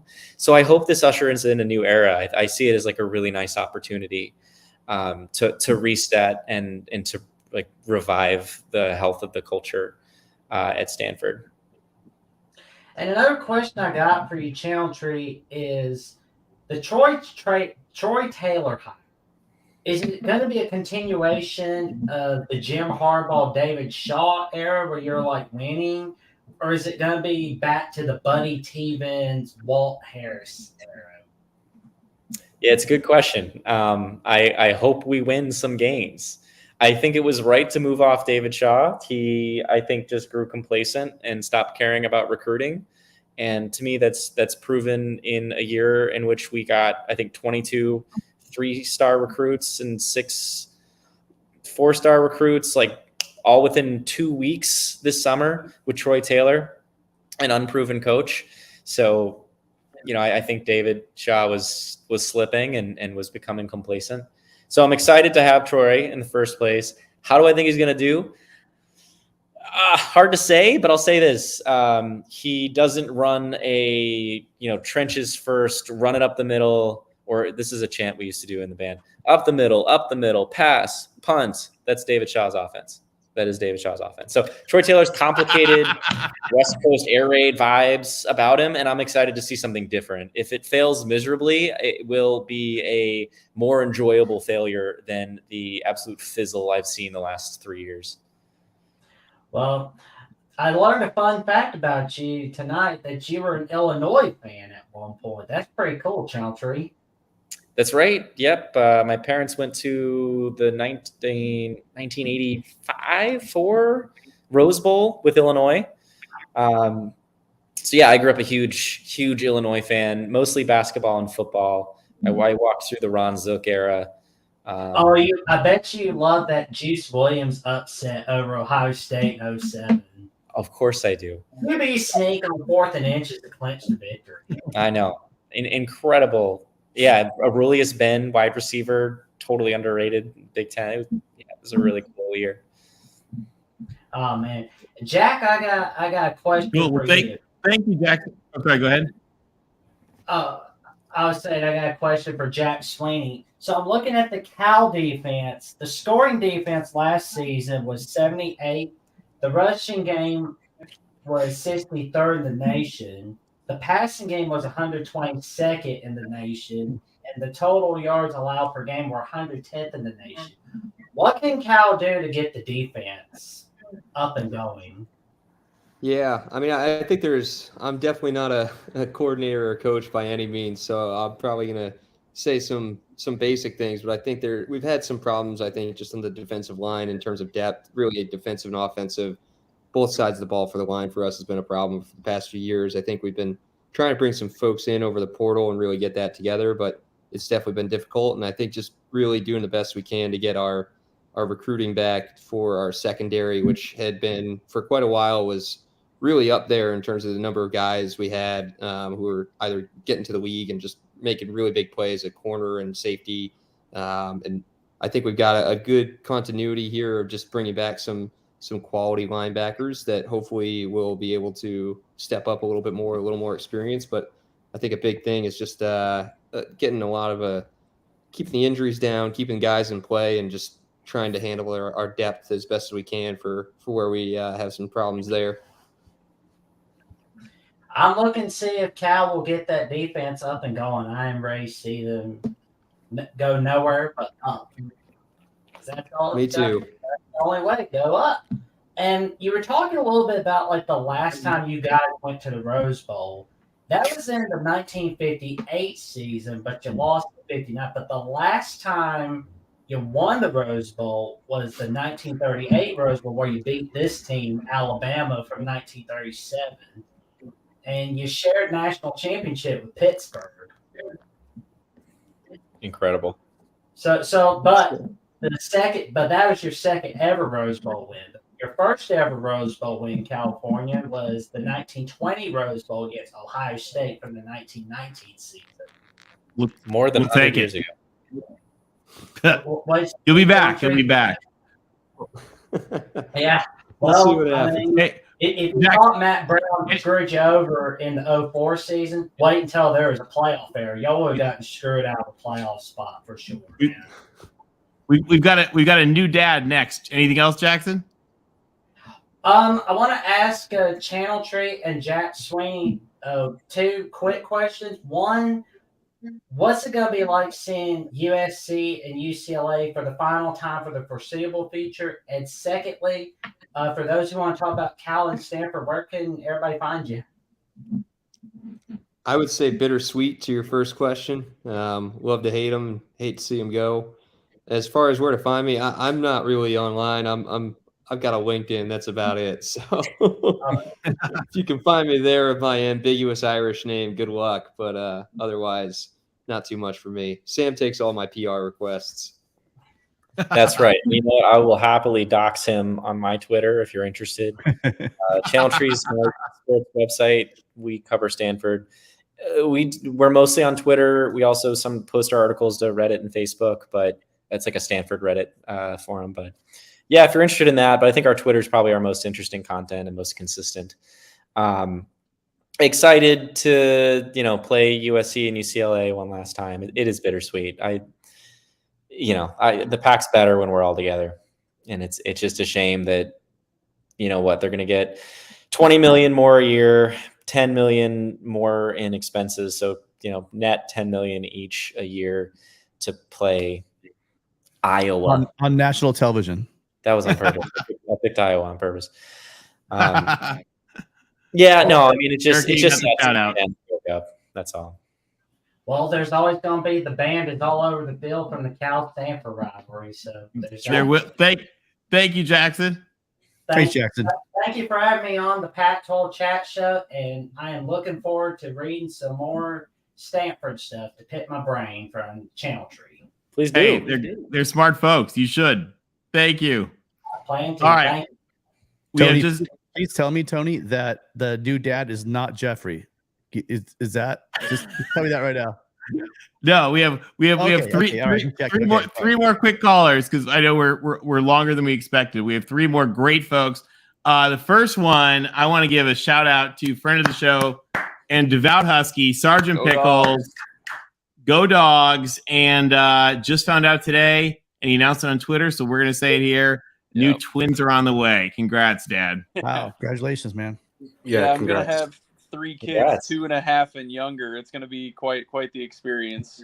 So, I guess I'll make it quick. You got other people lined up. What popped into mind is I remember, if everyone remembers, the famous Mike Leach, rest in peace to him. He did the mascot power ranking brawl showdown where who would beat who. And he concluded that he couldn't make a decision because the Sun Devils may have mystical powers, but he think Butch the Cougar might have a good shot against either of the Bear teams. I want your guys' breakdown on that. Yeah, it's an all-time press conference soundbite. I love it so much. I actually, when I was you can probably Google this, but when I was at Stanford, I did a similar list, but not by who would win in a fight, but by which mascots were like the horniest or the most sexually viable. So if you're interested, that's probably on the internet somewhere haunting my future job opportunities. I don't know if I want to explain that search history. Yeah, it's totally fair. Private mode. I feel like Wilma would be up there. Yeah, I think I made the same threesome comment now that I think about it that I did here today. But to answer your question, I think people really underestimate the size of like a fully grown grizzly bear. I mean, those things are massive and powerful. Those paws can knock some stuff up, and they can climb trees, which is why I'm not giving it to me. Now, if this is the Lord of the Rings universe where a tree could be an ent, I'd give myself a little bit more credit. You're a smart guy. I'm going to have a bone to pick with you. Grizzly bears can't climb trees. Black bears can. Grizzly bears can't climb trees? Nope. I've been lied to this whole time. You have? Come on. You're a smart guy. Allegedly. All right. I faked my way onto Stanford admission through the sailing team. So it's all good. I never went to college. I just know random facts that help me in pub trivia. That's great. Well, good for me to know. Well, then I take it back. Tree wins every time. Well, and I might have once photoshopped OSKI and Joe Bruin into the Cocaine Bear movie poster. You did do that. I did do that. Well, you got to pick between the two though, based on vibes alone. Which bear takes the crown then? Actually, I'm sorry. I just Googled can grizzly bears climb trees, and az-animals.com says yes, grizzly bears can climb trees. So it's up for debate now. I'm back up for debate now. Maybe that's just the common knowledge hiking thing I was lied to about. Made me feel better about hiking in Montana. Yeah, it's scary. But yeah, I'd give it to the bear. What do you think, Jack? I would give it to Cal. I mean, I think for those who don't, UCLA's bear. To be clear, I'm not picking. Yeah, but it's SoCal bear versus NorCal bear. You got to pick. That's tough. I don't know. I mean, you gotta, if you Google what a Bruin is, I think there's a fundamental difference there that will sway the favor of how the energy might be going in that fight. Gotcha. I don't know what I can say on here or can't say, but for folks who are interested, give a nice Google. As far as overall who would win, I might put money on Swoop. I mean, something that can fly is pretty advantageous, I would think, and I would give my money on an eagle over a duck just about any day. But I think the Sun Devil was an interesting toss-up that Mike put out there. So holding that outside, I might put my money to Utah on that one. That's a good shot. Funny enough, the Ducks I think are dead last by any measure. Yep. Ralphie could be a battering ram. I could see that one working maybe if you get first charge in. That's about it. Yeah, actually, we're kind of sleeping on Ralphie, but on Grizzly over Ralphie. Yeah, Ralphie's a force to be reckoned with. Oh, too funny. All right, guys. Hey, well, I'll leave you to it. I know there's other people, but good talking to you. Go Dogs. Congratulations. Go Dogs. Thank you. I'll need the Grass sleep. pickles. You're gonna need a lot of sleep for several years. Very much so. Talk to you guys Thanks, later. Sergeant Pickles. All right, next up we got Will ND. Notre Dame fan. While we've got Will here, you got to give us your scoop on the Irish.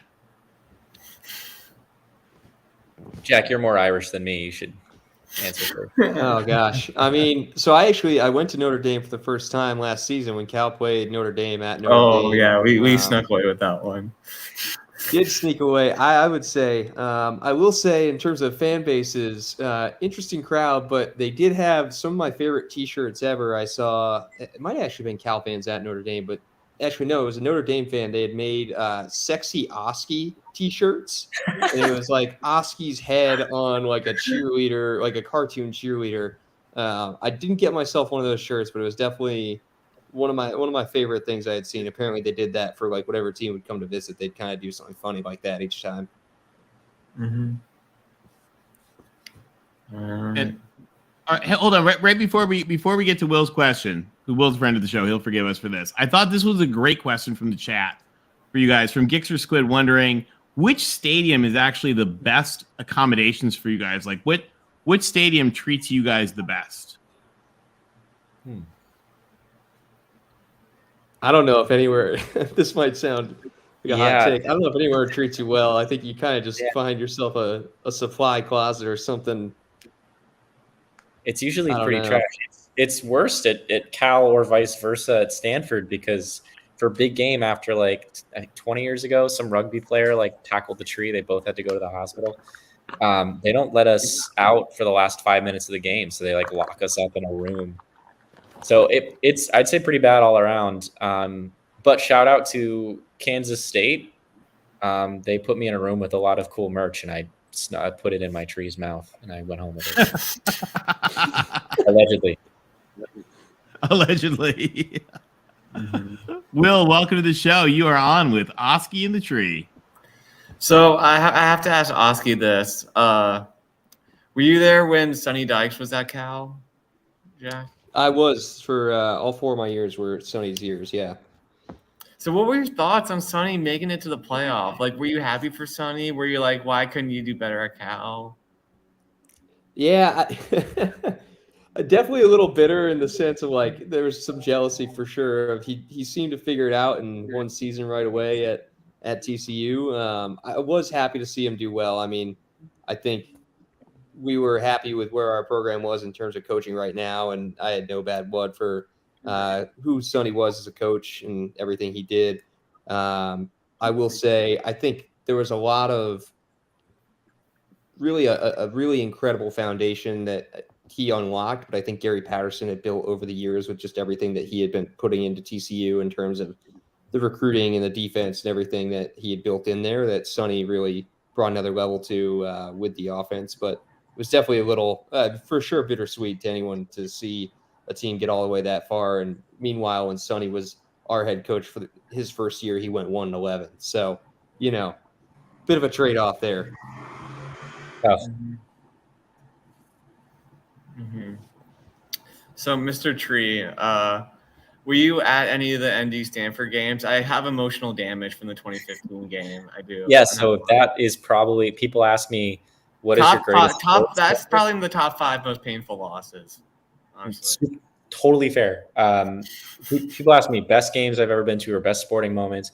Obviously, 2016 Rose Bowl, 30-0 at halftime on Iowa.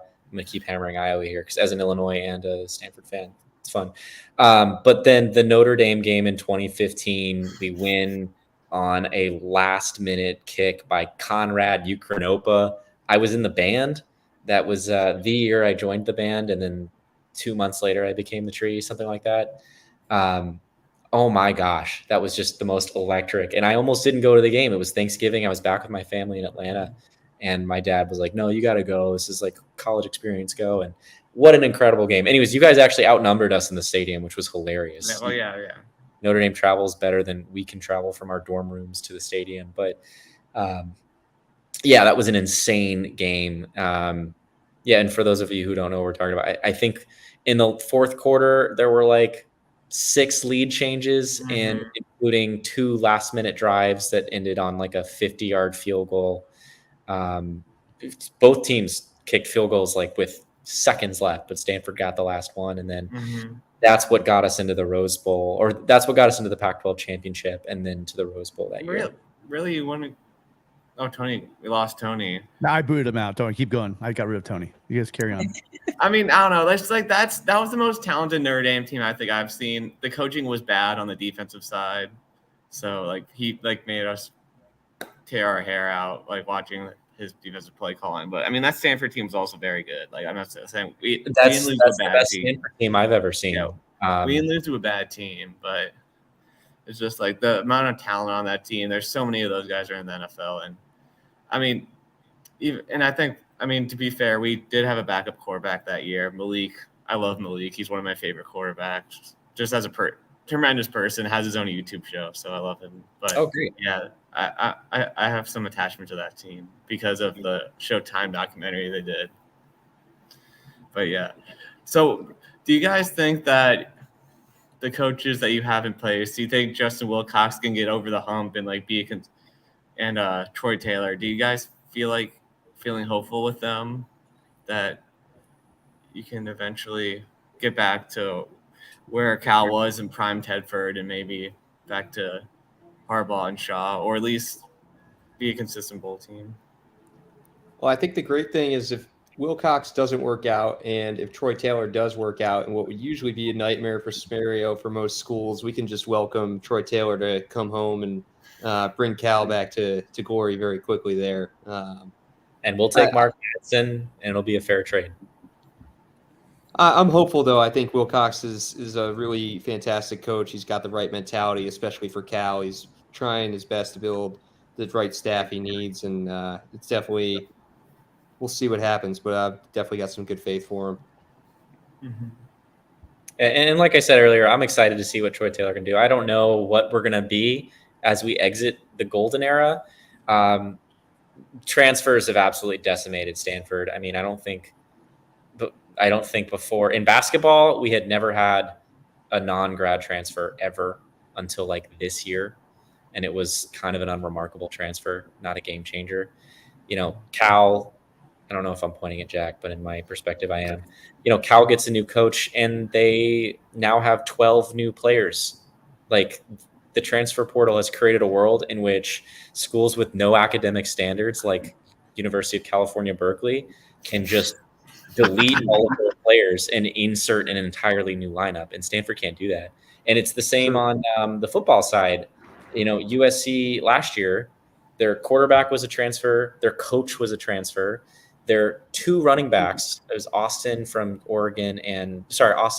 Stanford, and Travis Morgan. So your two running backs, RB1 and RB2, also transfers. Your best wide receiver, Pitt, also transfer.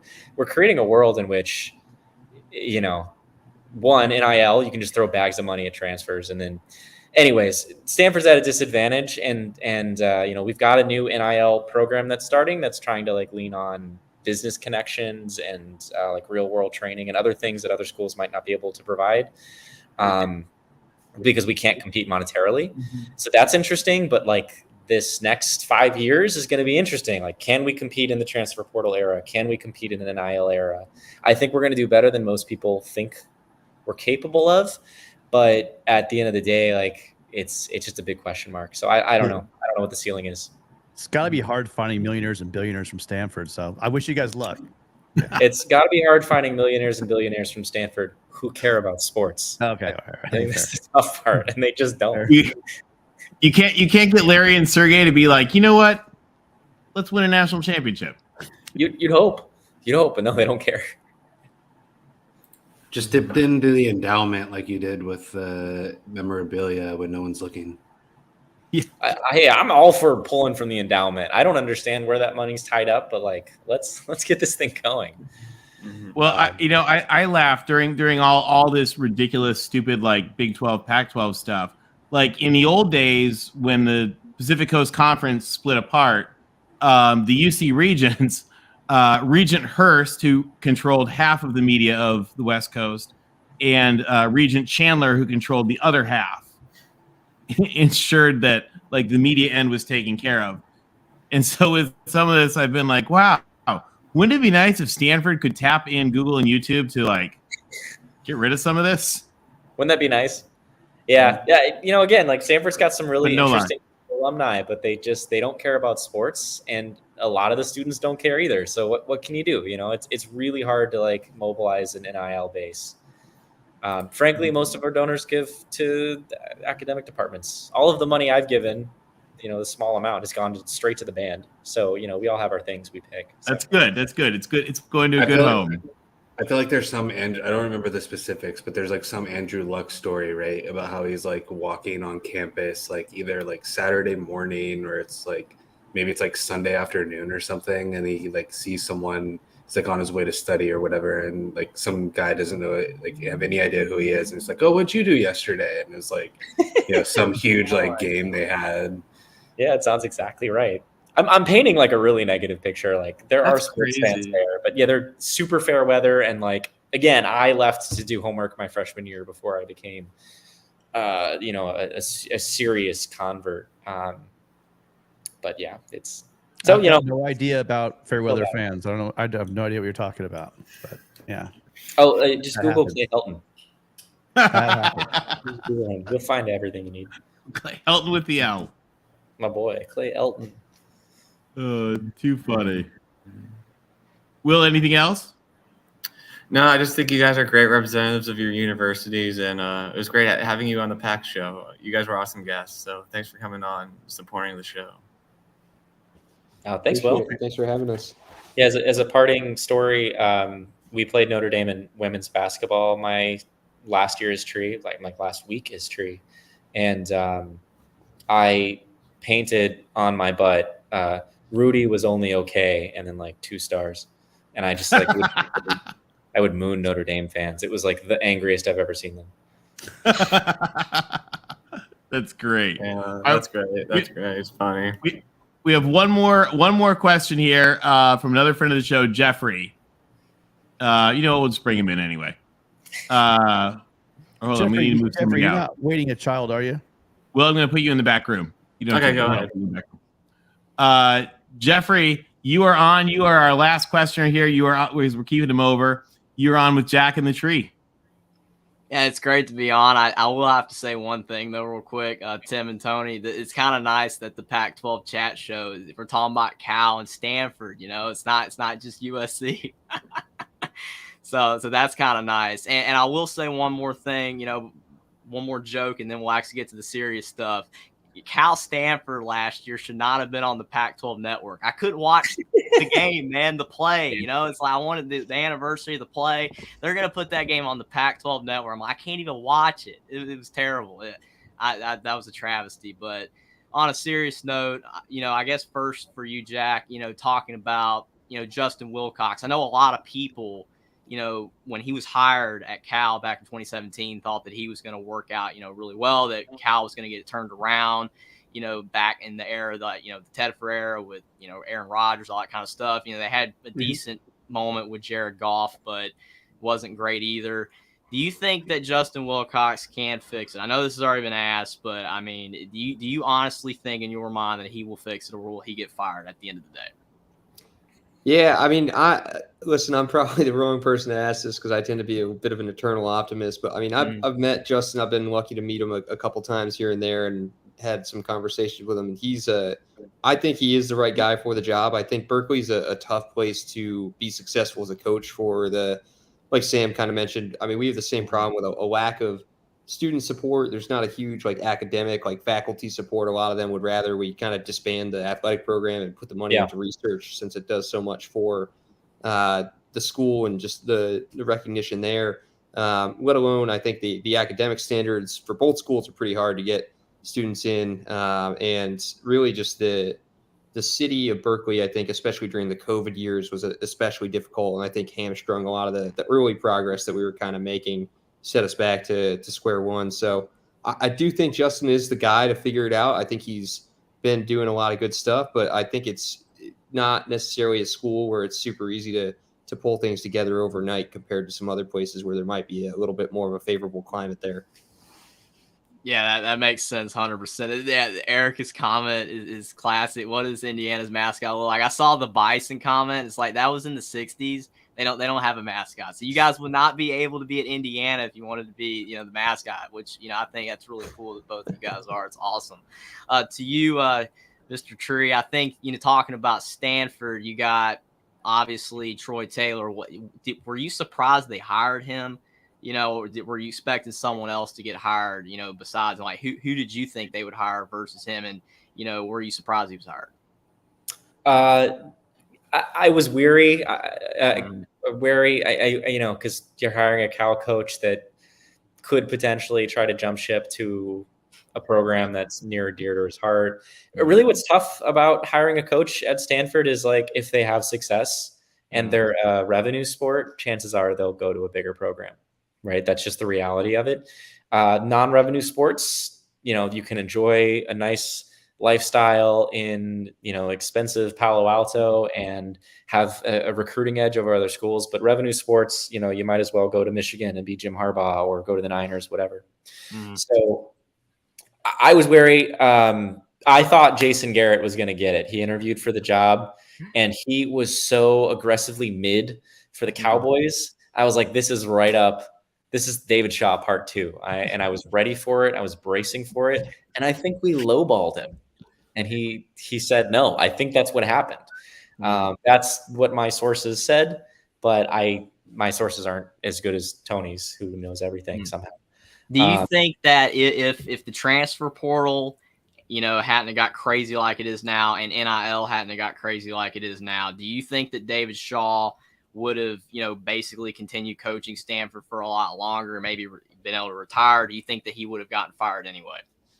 Eventually, I think like 2 or 3 wins a year were probably due to, like, transfer issues or NIL, maybe. So, like, I could see David Shaw. I think he got complacent at the end of the day, and to me, the proof is in Troy Taylor. And I said unproven because he hasn't coached a Power 5 job, and that's a jump. It's a risk, right? But he's gotten so many recruits for us and made us nationally relevant for the 2024 season. And he did it all in like 2 weeks. And, we're beating out Auburn and UCLA, and, we're not beating out Bama or, Ohio State, but we're beating out, like, significant, interesting college football programs. To me, that was just proof that, like, Shaw had not been trying the last couple of years. So I think without all of those other forces, maybe we're going 6-6 and he'd stay a couple of years more. He is, at the end of the day, the winningest coach in Stanford history. And he brought us 2 Rose Bowls, a separate Rose Bowl appearance. And at the end of the day, he's also just, like, a really good guy. I don't think he and I have personalities that really mesh. We're not going to go to dinner, but he's just, like, a good quality person. So I think he would have stuck around longer. Yeah, I was really sad to see David Shaw go. I really liked him, but it is what it is. This is the last question for both of you guys. Would you guys want Cal and Stanford to join the Big Ten? And do you guys think that they will join the Big Ten or stay in the Pac-12? Do you want me to answer it? I'm just kidding. What is your answer, Tim? Let's hear it. I think that of all schools, Stanford and Cal would absolutely fit in the Big Ten, just what the Big Ten is, and what the Pac-12 might have used to be. And I think now that UCLA has moved over, USC's moved over, it just seems like almost Cal and Stanford now seem like they're fish out of water. No, Washington's there too, but I think there's a lot of great athletics, obviously at Stanford and at Cal, and especially the non-revenue sports you talked about.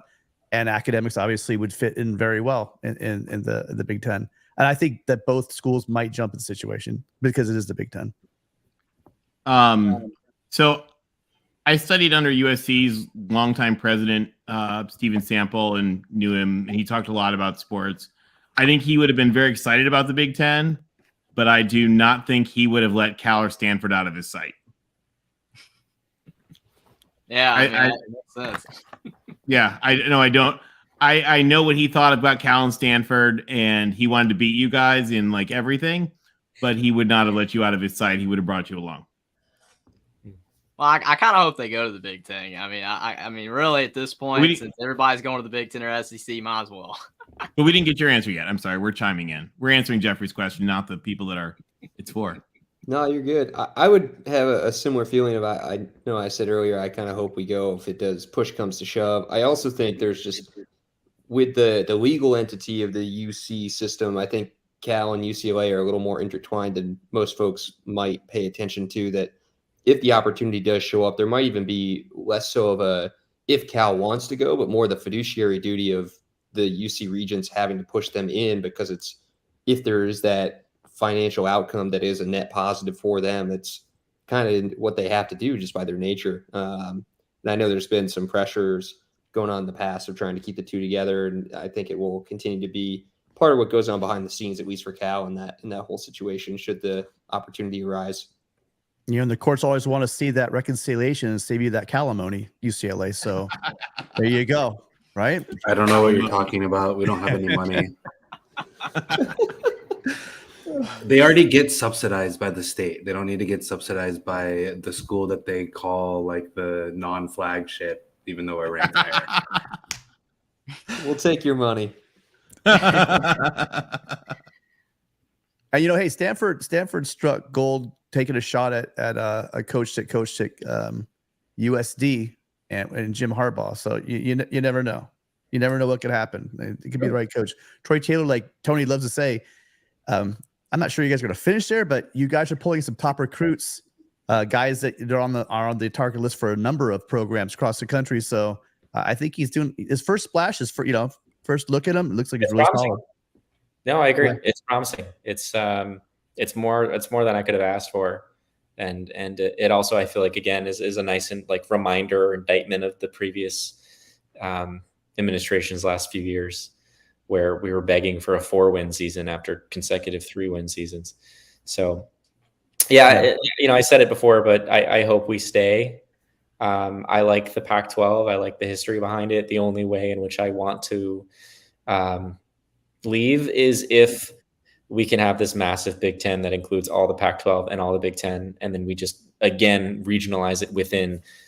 I mean, it's not the Big Ten; it's the ESPN or the Fox News conference, right? So we'll be under Fox, and then Fox makes a West division. That's the only way I'd like it, so that we get to maintain some sort of purity in the regionality of it all. If not, then screw it. Stanford, Cal, Northwestern, Vandy, Duke. Let's restart the Dandelion League from years and years ago. Or what was it? Get Wake in there. Magnolia League. Yeah.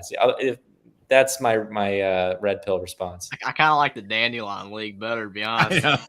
It's better. I agree. It's better. You know what? I feel like with how the Pac-12 presidents have managed this media rights, we might as well be the Dandelion League. Like picking dandelions in left field. They're going to figure it out in a year. Okay. So give them exactly. They got time. Who knows? Maybe they'll have it figured out this week. Hey, guys, we have gone way over. I want to give an absolute huge thank you to Jack and to Sam. We've got OSKI. We've got the tree. This was a lot of fun, and this was really special. I think everybody here watching tonight got a really great feel for the schools, and we are honored to have you guys. Thank you for joining us. Thank you for having this. This was fantastic. Yeah, super fun. You made us feel far more important than we deserve. And this is a long time coming. We've been promising to get on here for a couple months now, and school made it really difficult. We were taking shifts as MIT's Tim the Beaver, and that just. Wait, did you ever see Tim? Did you ever meet the Tim the Beaver? Oh, we did it a couple times actually. You did it a couple times. Just for together on it. It's a hilariously lower key. Okay. I believe it. We've been busy, so thanks for accommodating us and getting us in here. Any final thoughts, everybody?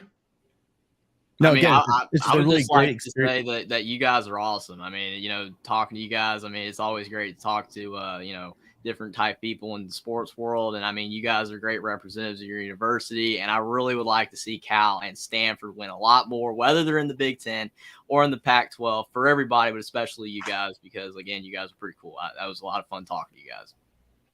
Oh, thanks so much. You're welcome. And I definitely can't wait for football season. Oh yeah. Great. Yeah, Tony, let me know. I'll hook you up with the current tree once she has a couple games under her belt. You can. Oh, that'd be fun. That'd be a third tree. We got some more OSKIs in here, Jack. That's gonna be our third tree. Well, OSKIs are secret. Trees are public knowledge. We have our names are on Wikipedia. OSKIs are stored next to the Ark of the Covenant from the Raiders of the Lost Ark. All right. Thank you guys so much, everybody. Give a round for OSKI and the tree. Thank you guys. And thank you for joining us here on the Pac-12 Chat Show. We'll see you guys next week with a breakdown for Media Days. Bye on everybody.